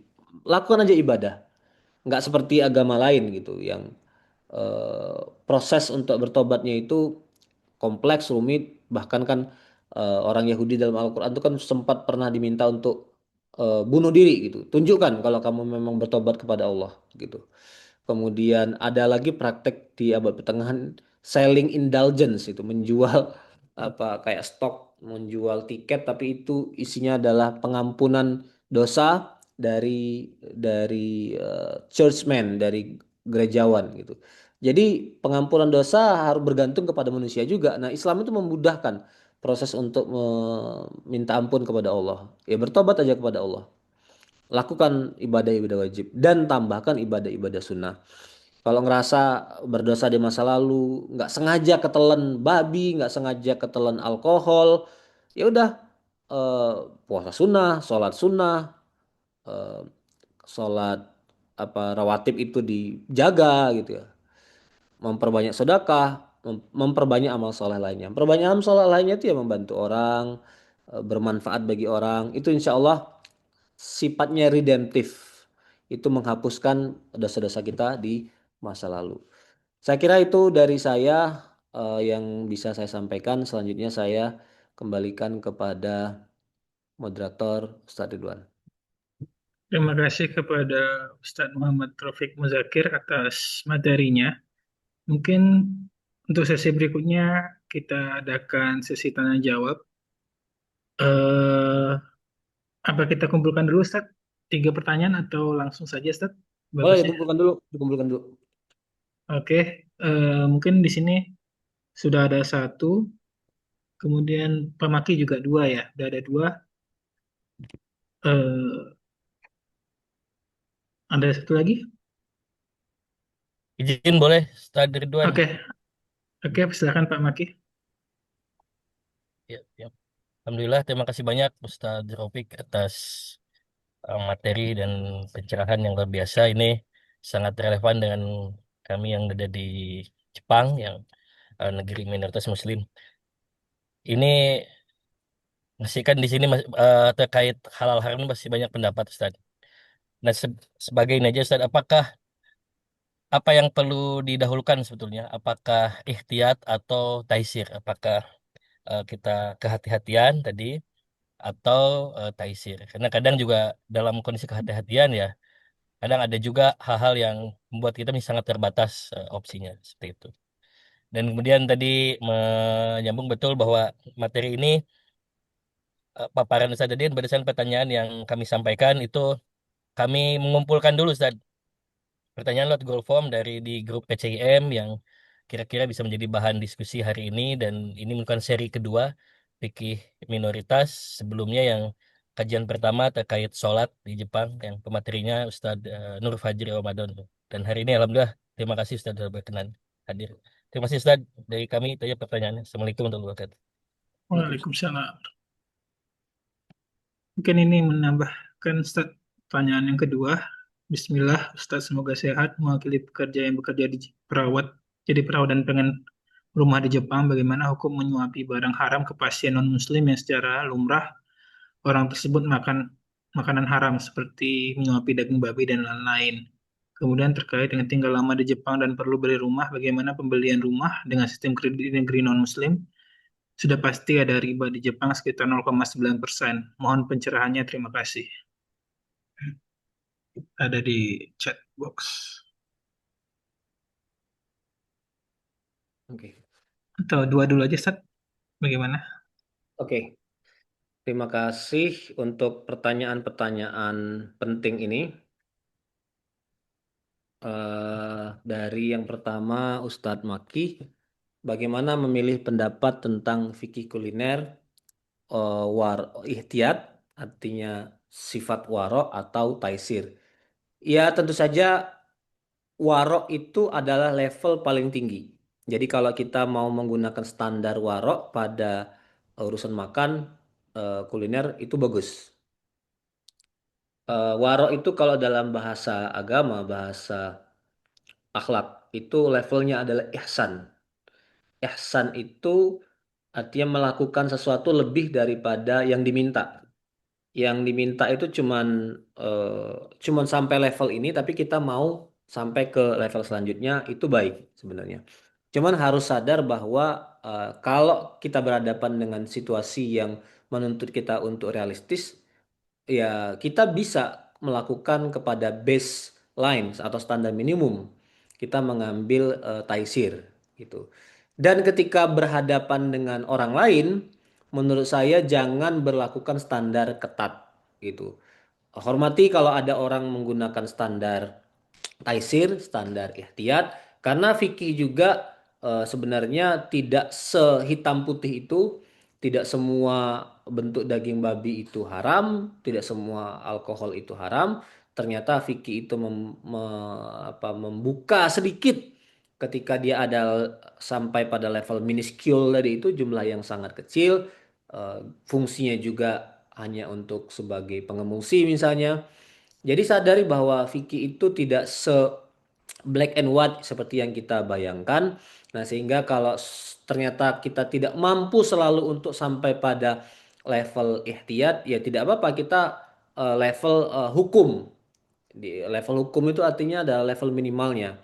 Dan ketika berhadapan dengan orang lain, sadari bahwa fihi aro dan mungkin dia berada pada level itu, level apa namanya taisir, dan ketika kita ditanya orang pun ya tunjukkan bahwa ada pendapat yang memungkinkan. Saya kalau ingin menerapkan yang ihtiyat, yang hati-hati, saya ingin menerapkan yang ihtiyat itu. Saya kira gitu jawaban untuk pertanyaan yang pertama tadi dari Ustadz Maki. Kemudian menyuapi makanan haram kepada pasien non-muslim. Ya kalau pasien ini sudah standarnya standar orang sakit, maka ya sebenarnya diberlakukan dulu sebagai bentuk kepengabdian kepada orang sakit.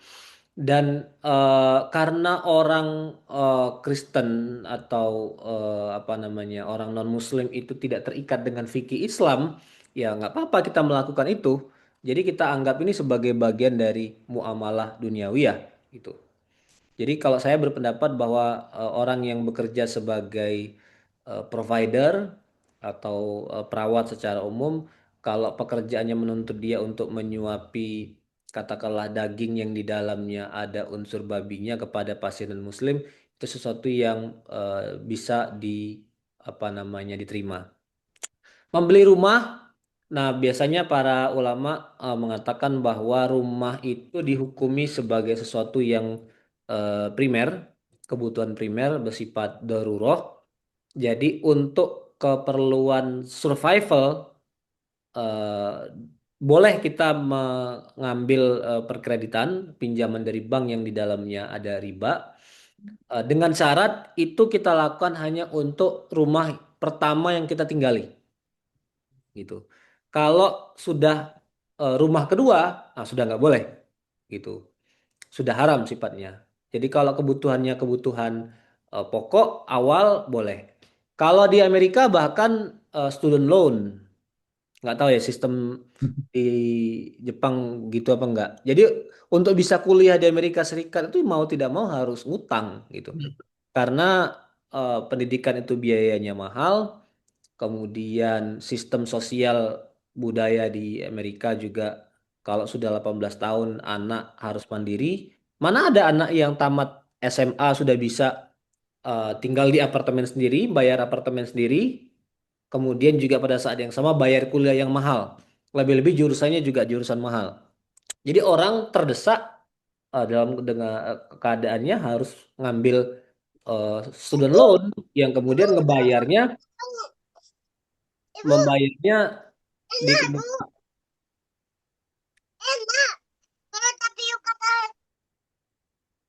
Ah, Ustaz, udah.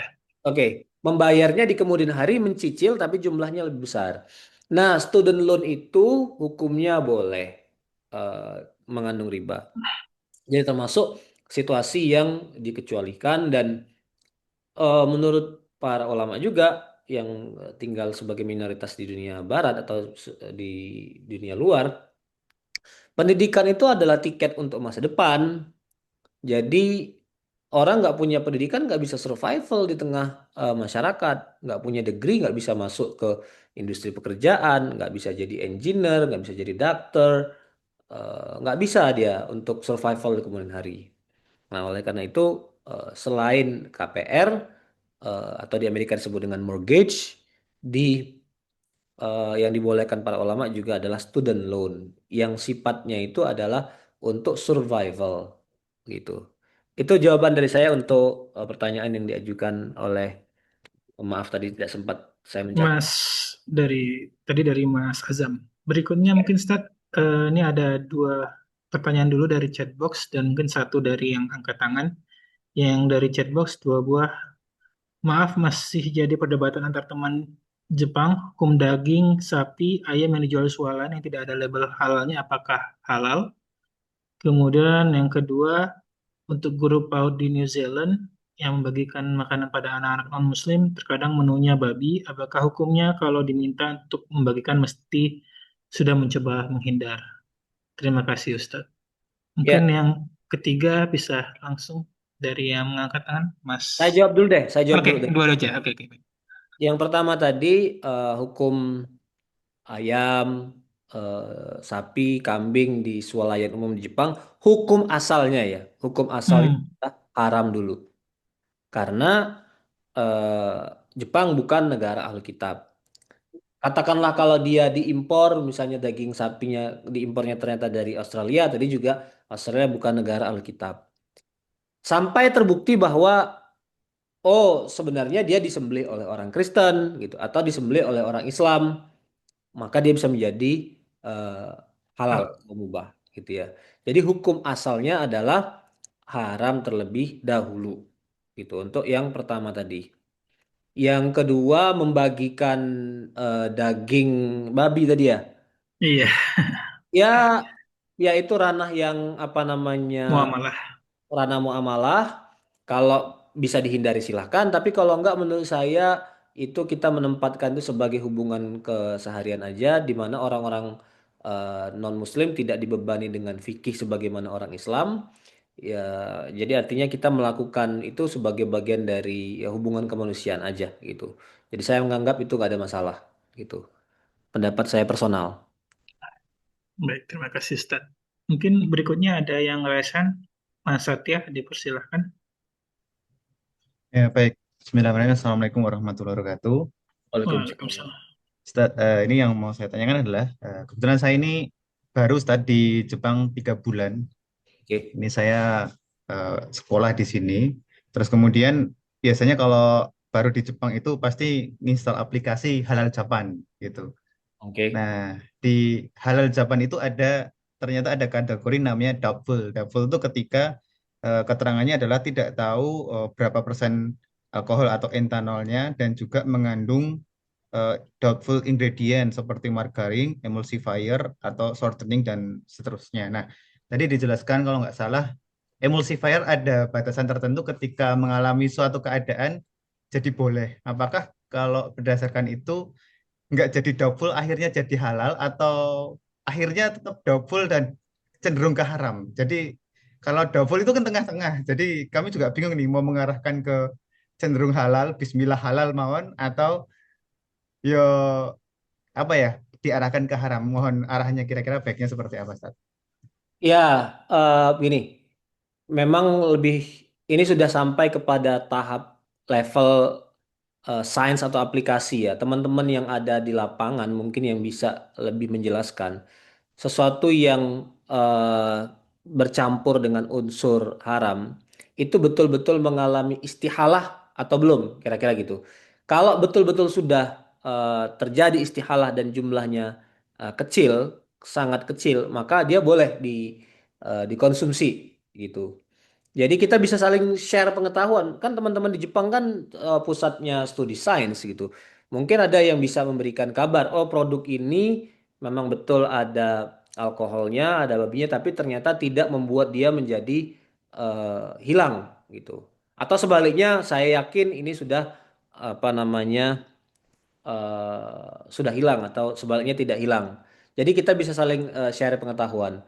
Nah, dalam kasus ragu-ragu sih kalau menurut saya tidak ada keterangan di situ ya kita bisa hindari aja gitu, Mas. Kalau menurut saya terkait emulsifier yang tidak jelas apa namanya proses istihala terjadi apa tidak, ya bisa jadi kita menghindar aja. Tapi itu juga bukan pendapat mutlak. Saya juga memahami kalau ada yang berpendapat nggak apa-apa kita ambil karena emulsifier itu umumnya telah menghilangkan unsur asalnya baik terbuat dari alkohol ataupun daging babi gitu. Kalau Izin menambahkan ke Ustaz. ya silakan, Sebetulnya silakan. Sebetulnya di aplikasi halal Jepang itu kalau memang emulsifiernya dari nabati itu langsung masuk kategori halal.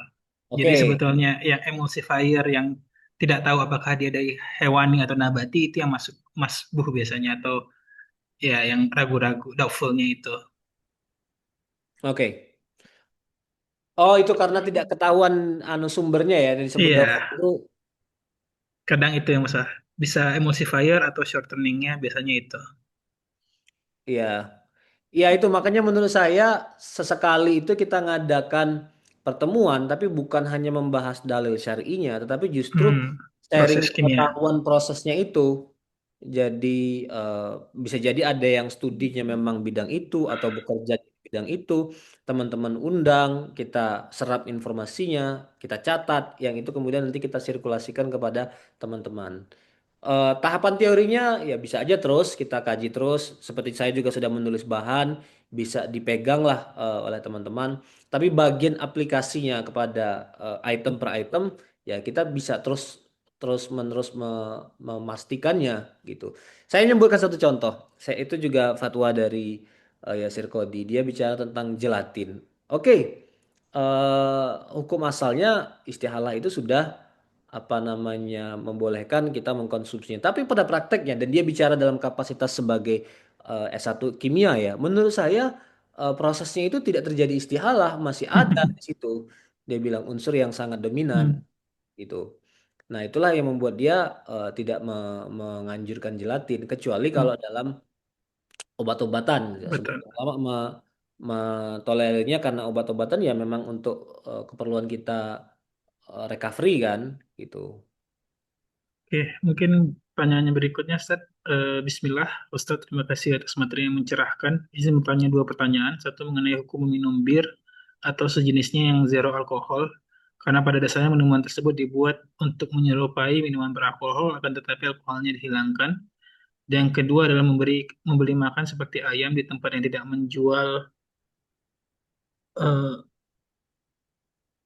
babi, akan tetapi tidak yakin akan minyak yang digunakan untuk masaknya. Hanya disebutkan bahwa masakan tersebut dibuat dengan minyak dari hewani, yang bisa saja babi. Apakah hukumnya untuk memakan makanan tersebut?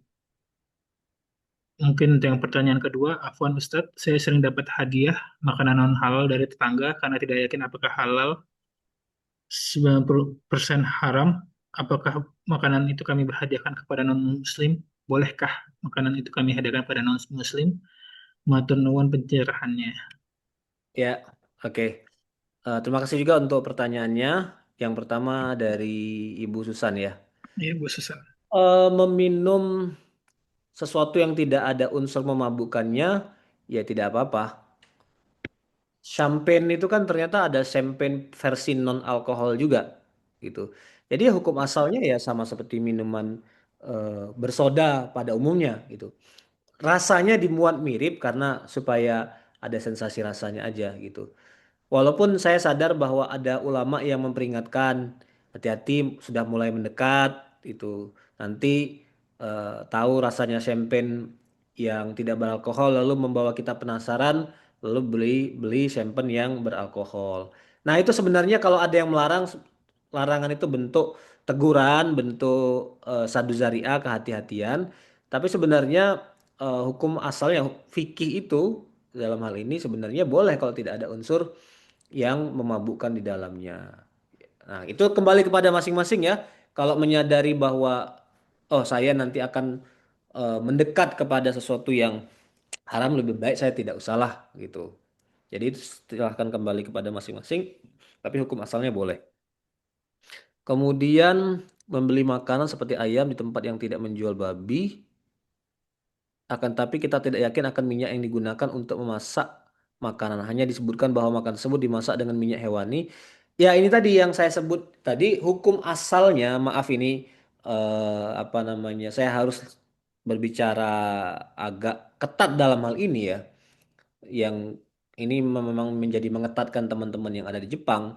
Jepang itu kan bukan negara ahlul kitab, jadi hukum asalnya ya tidak boleh gitu. Sampai kita tahu bahwa ayamnya itu disembelih oleh Muslim, kemudian apa namanya minyaknya juga minyak nabati gitu. Jadi hukum asalnya karena bukan negara ahli kitab, maka kita eh, berhati-hati dulu, tidak melakukan dulu sampai ada keyakinan bahwa prosesnya itu terjadi secara Islami. Jadi gitu aja sebenarnya secara prinsip. Ya, ini something that need to be said karena fikih itu begitu, gitu. Ada bagian-bagian yang tadi saya menyebut pendapat yang longgar, tapi bagian ini memang fikih mengatur kita Ketat. al aslu fi dzabaih al wasaniyin au al mutadayyinin ghairi ahli kitab al hurmah. Kaidahnya itu nggak bisa dihapuskan hukum fikih itu, gitu. Tapi kalau makanan-makanan yang lain yang non daging ya it's fine, ya kacang, ya apalah roti gitu yang tidak ada unsur perdagingan di situ, ya yang semuanya sifat dari vegetables misalnya, itu hukum asalnya adalah halal. Nah, Islam itu juga tidak memperketat kita, ada bagian-bagian tertentu yang hukum asalnya adalah halal. Yang non makanan juga seperti salap gitu kan, apa-apa tadi tidak ada label halalnya, ya nggak apa-apa. Hukum asalnya itu adalah mubah karena dia non makanan gitu. Jadi yang hukum asalnya menjadi haram karena dia di Jepang adalah yang sifatnya daging gitu. Jadi kalau kita compare lebih banyak mana yang diketatkan apa yang dilonggarkan, lebih banyak yang dilonggarkan kan gitu. Oke, kemudian yang pertanyaan selanjutnya Memberikan Ustaz Pak Mujahid, Mujahidin. dapat hadiah makanan non halal dari tetangga karena tidak yakin. Ya, kalau saya sih tidak apa-apa. Dan itu yang terjadi sama saya juga gitu. Kan suka dapat apa food bank gitu di dari zona dulu. Hmm. Tetangga saya, teman anak saya, masih ingat sekarang dia namanya Markus, orang eh, suku asli Amerika. Eh, Kalau ada apa-apa yang meragukan atau jelas-jelas itu ada unsur babinya, porknya, dia tinggal kasih ke dia aja gitu daripada apa namanya terbuang kan. Kalau saya tidak apa-apa itu. Baik, berikutnya mungkin eh, masalah aplikasi halal mengikuti standar JAKIM atau BPJPH yang tidak menerapkan konsep istihalah sama sekali. Gelatin itu hampir tidak ditemukan DNA lagi, maka kalau mengikuti pendapat Pak Rofik bisa jadi halal, sedangkan MUI tidak akan mau terima sebagai halal kalau ada bahan dari babi sejak kasus Ajinomoto. Ya, memang kita akan pada akhirnya berhadapan dengan perbedaan pendapat ulama, institusi fatwa. Dalam kasus Mirin, MUI memang lebih ketat. Dalam kasus Babi juga MUI lebih ketat. Tapi don't worry sebenarnya, fikih itu kan luas.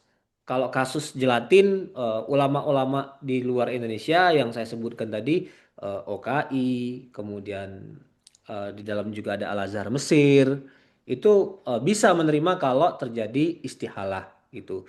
Nah di Indonesia MUI melarang, tapi ingat larangan itu kadang-kadang dikeluarkan karena prinsip saddu dzari'ah gitu.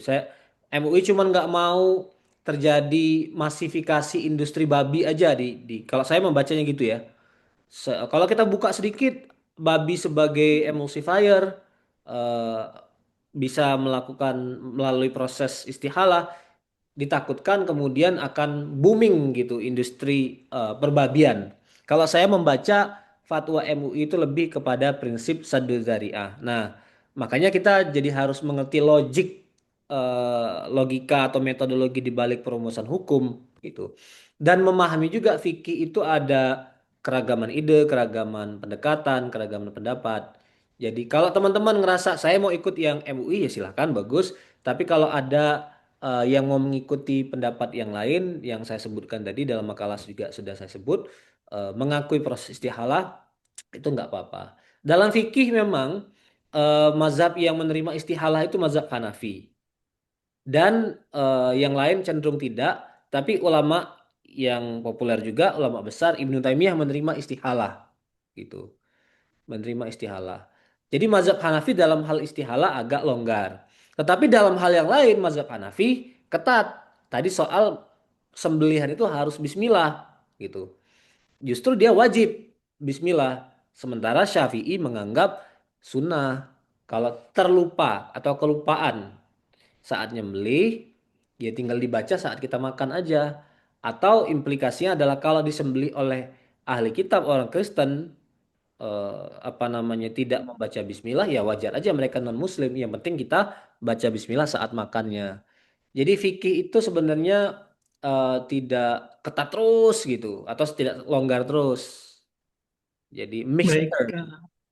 Oke. baik, terima kasih. Mungkin yang tadi dari Bu Satomi ya. Bu Satomi ingin coba di-share langsung saja kalau memang sudah oke atau masih belum bisa dijelaskan mungkin. Ya, monggo Bu Satomi kalau mau komentar, saya ingin mendengar juga. Bukannya komentar. Oke. Sebentar ya. Oke. Assalamualaikum warahmatullahi wabarakatuh. Assalamualaikum warahmatullahi wabarakatuh.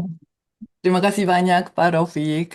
Alhamdulillah Muhammadiyah bisa memberikan mm, bantuan yang luar biasa menurut saya, dan masih saya harap selain miring, shoyu dan cooking sake juga masih saya mau minta tolong kepada Pak Rofi. Terima kasih banyak atas pencerahannya, dan apa ya, ya, zaman sekarang ini kalau hanya mengikuti fatwa MUI saja, umat bisa tersesat dan eh, menyesatkan umat sedunia. Jadi ini Muhammadiyah, tolong Muhammadiyah bagian yang selama ini tidak terlibat dalam eh, halal itu, industri halal, harus mulai bergerak karena yang eh, sudah terkooptasi dalam sistem sertifikasi halal itu sangat susah bersuara yang lain. Jadi saya harap Pak Raufik semakin bisa memberikan pencerahan dan perubahan untuk umat sedunia. Terima kasih. Ya, terima kasih juga Bu Satomi atas kehadiran dan komentarnya. Jadi ya memang kita kadang-kadang bisa memahami kalau orang menghukumi sesuatu haram karena sadu zariah supaya tidak terjerumus kepada sesuatu yang lebih mudorot misalnya. Tetapi ya jadi kita juga harus punya satu sudut pandang positif kalau ada yang menerapkan prinsip sadu zariah. Tetapi memang para ulama juga memperingatkan kalau semuanya ditutup menjadi dipalu godam dengan sadu zariah, akhirnya menyempitkan kita sendiri gitu. Ada bahkan bunyi kaidahnya begini, al mubalaghatu fi saddid dzari'ah kal mubalaghatu fi fatihah. Jadi orang-orang yang berlebih-lebihan menutup sesuatu yang sebenarnya boleh, itu juga dampaknya juga bisa negatif. Sama seperti orang yang berlebih-lebihan membolehkan sesuatu gitu. Jadi kalau semuanya itu ada ukuran masing-masing lah, harus proporsional kira-kira gitu. Nah, para ulama mengatakan jangan semuanya harus dijawab dengan sadu zariah. Saya ingin menyinggung sedikit lompat dari isu lain, keluar dari isu kuliner. Saya masih punya catatan juga tentang fatwa MUI mengenai cryptocurrency Bitcoin. Saya memandang bahwa MUI mengharamkan itu lebih kepada unsur sadu zariah supaya umat tidak masuk kepada sesuatu yang beresiko spekulasi. Tapi saya melihatnya dari sudut pandang lain. Itu kalau terus dipertahankan atau tidak ada pembandingnya, jadi umat Islam tidak bisa mendapatkan benefit dari Bitcoin atau cryptocurrency yang sekarang sudah dilihat dunia global sebagai aset kan, sebagai komoditas gitu. Jadi yang saya bayangkan ini, orang lain bisa menjadi kaya karena ini, dan dengan kaya mereka punya kemampuan finansial, bisa independen, tidak bergantung kepada orang, bisa berbuat banyak, bisa beribadah. Lah umat Islam nggak bisa gitu karena kecenderungan sadu zariah yang terlalu berlebihan gitu. Jadi dalam pengkajian saya juga penerapan sadu zariah dalam konteks Bitcoin itu justru berdampak melemahkan ekonomi umat. Ya, kadang-kadang kita harus punya pernyataan kayak gitu sih. Dan saya I mean it gitu. Menurut saya ada beberapa fatwa yang ya harus kita beri catatan atau kita beri alternatif yang lain gitu untuk umat Islam itu sendiri gitu. Oke, itu dari saya dan saya kembalikan kepada moderator. Oke, berikutnya mungkin ada pertanyaan. Afwan Ustadz, izin bertanya, jika kita membeli atau memakan onigiri dari swalahan yang mengandung sushi, alkohol pengawet, apakah tidak apa-apa? Syukron. Ya, ada banyak hal. Jadi dalam bahasa fikih itu namanya mustajidat atau nawazil. Case-nya banyak banget dan saya tidak tahu semua satu persatu, lebih-lebih yang konteks budaya Jepang. Yang tadi sudah ada beberapa list disebut oleh Bu Satomi dan ini juga ada dari Mbak Nida. Jadi ya belum bisa saya jawab secara langsung, saya harus dan teman-teman, bapak-bapak di Majelis Tarjih perlu mendalaminya eh, apa namanya cukup lama mengkaji, melakukan halakoh, seminar gitu. Saya juga ngerasa akan lebih mantap kalau saya bisa ngelihat prosesnya secara langsung. Jadi I hope someday I can go to Japan and ngelihat produksinya secara langsung. Jadi ketika fatwa mirin itu kita keluarkan, prosesnya itu berjenjang banget. Jadi mulai dari halakoh, semua pihak dari profesor farmasi, kemudian dari Jepang Seribu Satomi kita minta untuk menyampaikan pendapat, kemudian dari MUI, termasuk juga kita cover both side, jadi dari sudut pandang yang lain yang mengharamkan kita dengar gitu. Jadi kita berusaha untuk apa mendengarkan semua sudut pandang, tapi pada akhirnya kita menganggap itu boleh gitu.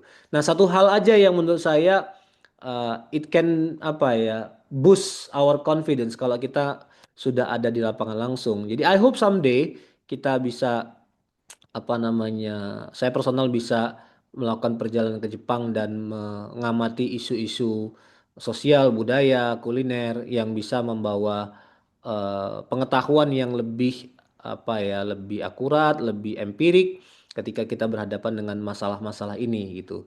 Jadi untuk ke Bu Satomi tadi, insya Allah ya someday kita akan kembali kepada pertanyaan Bu Satomi.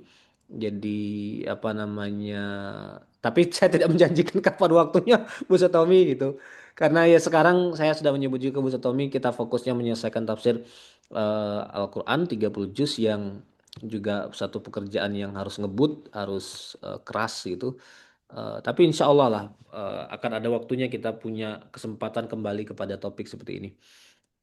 Itu, silakan kembali ke moderator lagi, Mas. Oke, mungkin ada pertanyaan di chat box dan kemudian ada dari Mas Al-Fakih ya. Pertanyaan chat box yang pertama, Assalamualaikum Ustadz, izin bertanya bagaimana hukumnya mencuci piring menggunakan mesin pencuci piring yang bergabung dengan piring bekas makanan babi. Apakah piring tersebut menjadi tidak boleh dipakai? Bagaimana cara mencuci piring bekas makanan babi agar dapat digunakan kembali oleh seorang muslim? Oke, jadi kan mesin pencuci itu kan sebenarnya membersihkan barang dan membersihkan dirinya sendiri kan, gitu. Hmm, Kalau hemat saya, eh, kalau ngelihat sistem kerjanya mesin cuci ya, jadi ya insya Allah bekas-bekas babi pada mesin itu sendiri tidak tersisa gitu. Karena dia bersih pada dirinya sendiri, maka dia dapat membersihkan ke orang lain, membersihkan piring-piring baru gitu. Jadi saya menganggap bahwa mesin cuci tidak ada masalah digunakan eh, walaupun sebelumnya sudah digunakan untuk mencuci piring yang ada babinya. Itu sama dengan pertanyaan microwave. Microwave yang sebelumnya digunakan untuk memanaskan apa makanan yang ada kandungan babi. babinya, kemudian kita gunakan untuk memanaskan makanan yang lain. Nah, saya baca pendapat para ulama, bahkan sebenarnya di zaman masa lalu Ibnu Taimiyah sudah pernah membahas udara itu tidak membawa tidak membawa unsur keharaman gitu. Jadi dia bilang nggak apa-apa. Tokoh seperti Sholah Shawi ini bukunya saya bawa nih. Ada nih pertanyaan tentang menggunakan microwave yang sebelumnya digunakan untuk memanaskan babi untuk memanaskan daging yang halal. Dia bilang nggak apa-apa gitu. Dan itu yang saya gunakan juga untuk menjawab soal mesin pencuci tadi itu. Tapi please correct me kalau saya salah. Kalau ternyata mesin cuci itu tidak bekerja sebagaimana yang saya bayangkan gitu. Gitu dari saya. Oke, mungkin berikutnya pada Mas Al-Fakih ya. ingin bertanya, silakan Mas.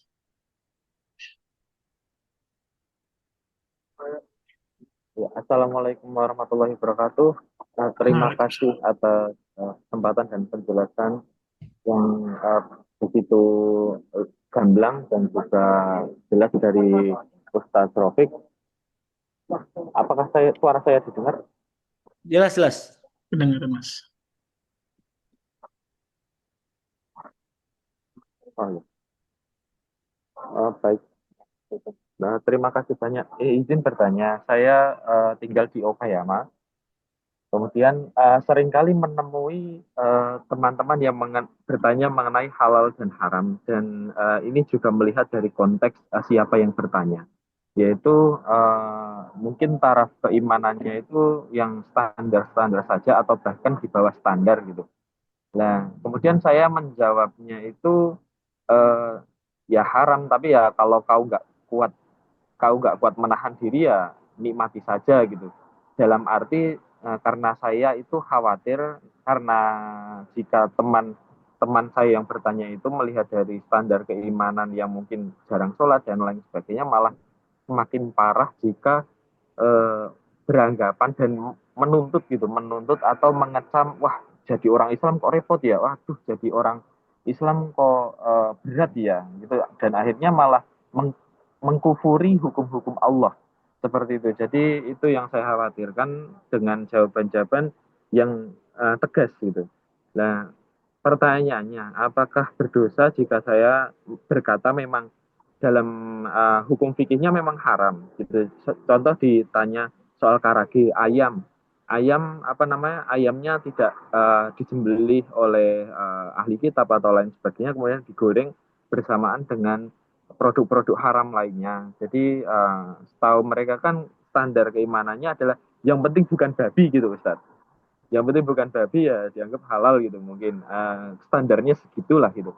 Nah jadi ya saya tetap mengatakan haram tapi ya tidak melarang dengan tegas akan konsekuensi makan makanan haram. Yang penting ya silakan jika mau makan asal jangan tuntut Allah gitu, jangan tuntut agama Allah kalau agama Allah itu repot buatmu seperti itu.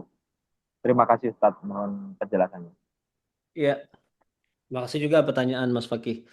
Ya, menurut saya kita harus menyeimbangkan dua hal. Yang pertama adalah edukasi tentang fikih sebagaimana adanya. Yang kedua, bersikap realistis dalam berdakwah sesuai dengan konteks di lapangan. Jadi itu soal tarik ulur dua hal. Yang satu menjelaskan fikih apa adanya itu berarti idealis, tapi ketika sudah di lapangan, ya kita juga kadang-kadang harus mempertimbangkan konteks-konteks tertentu.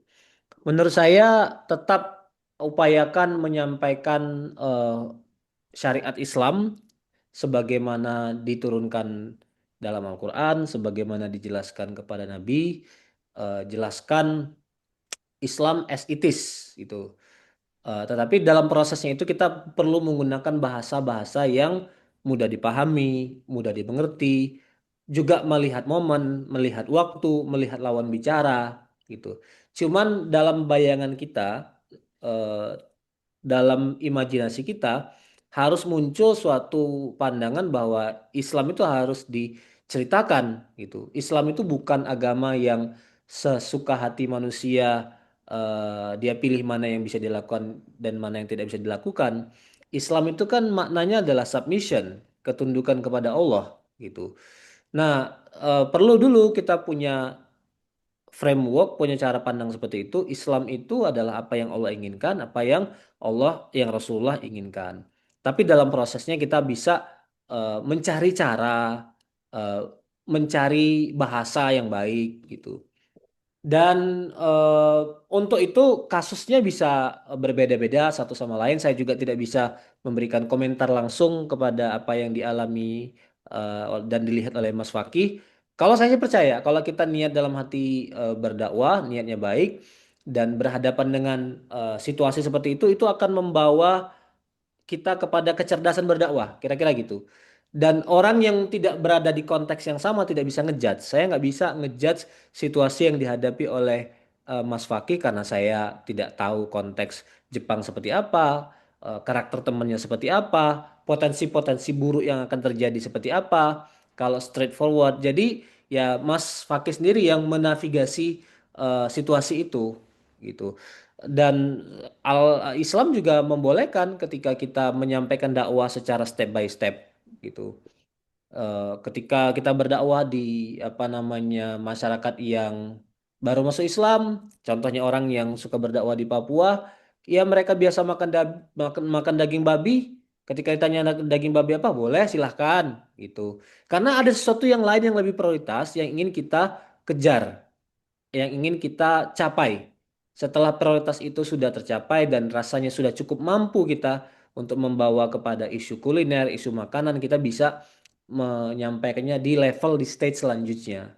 Nah, itu kan yang disebut dalam konsep dakwah sebagai at-tadarruj, sebagai gradasi atau pelan-pelan menggunakan skala prioritas dalam beribadah. Nah, itu harus ada dalam diri setiap individu, setiap muslim yang ada di lapangan yang dalam frameworknya ada dakwah gitu. Oke. Terima kasih Ustadz.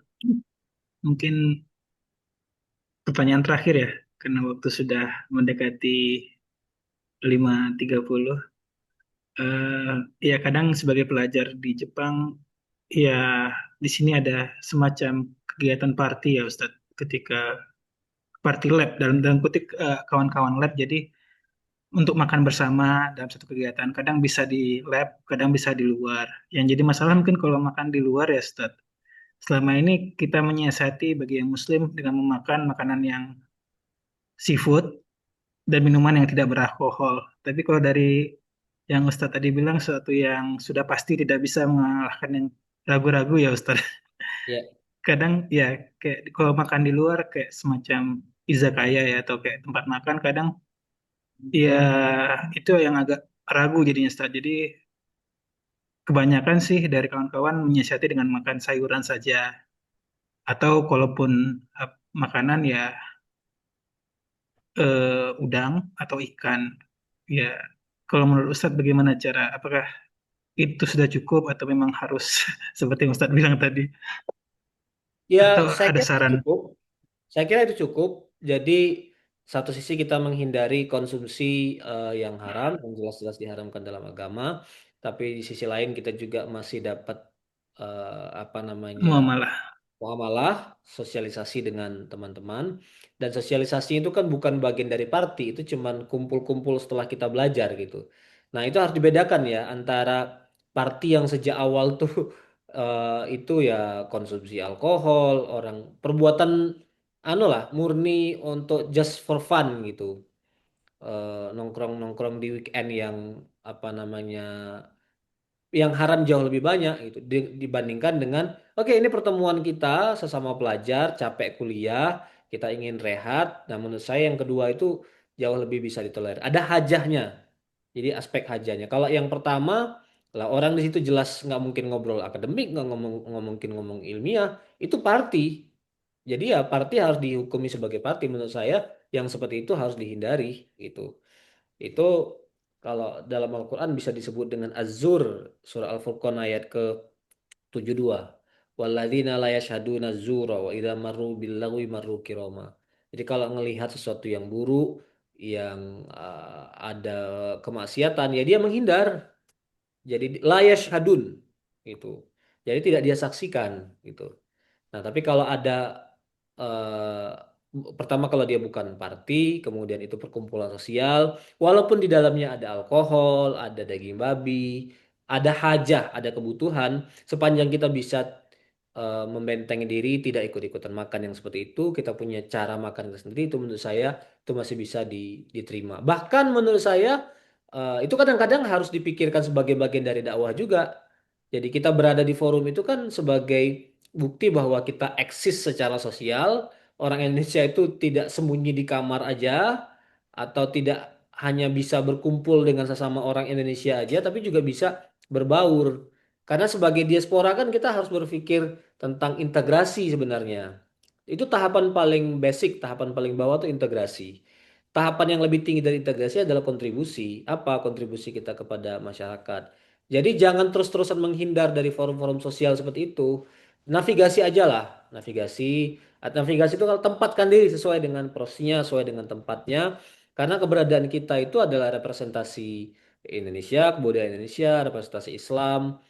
Tidak harus secara vulgar kita mengenalkan Islam, dengan berbicara hal-hal yang bersifat umum aja itu kalau kita niatkan untuk menyampaikan kebaikan, menyampaikan dakwah, insya Allah akan dicatat Allah sebagai kebaikan dan akan ya siapa tahu, who knows, orang akan mendapatkan kebaikan dari kita gitu.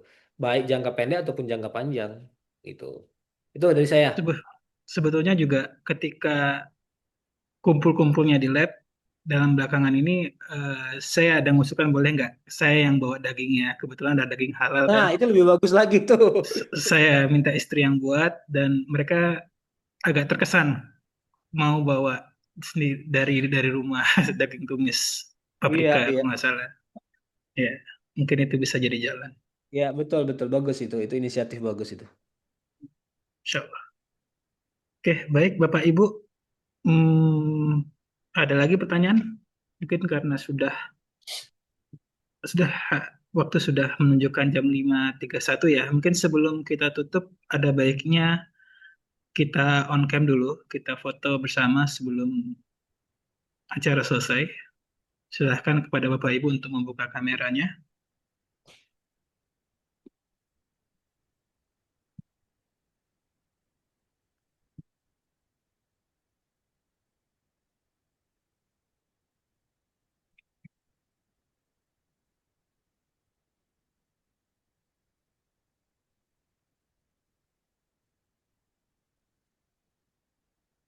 Oke. Oh, masih proses buka kamera. Oke, mungkin kita mulai. 1, 2, 3.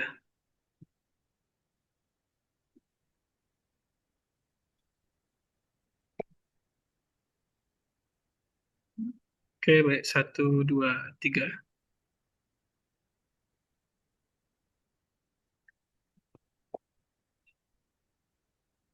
Oke, terima kasih Bapak Ibu atas kehadirannya. Terima kasih kepada Ustadz Muhammad Rafiq Muzakir atas sebagai narasumber.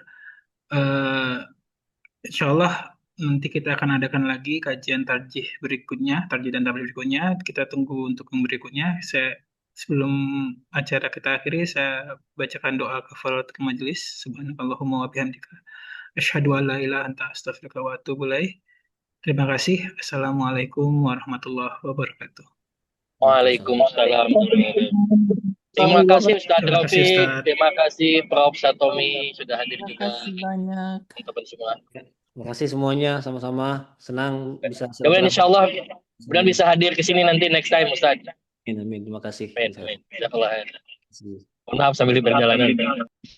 Silakan sambil melanjutkan aktivitas masing-masing ya. Saya pamit. Ya, terima kasih. Assalamualaikum warahmatullahi wabarakatuh. Assalamualaikum.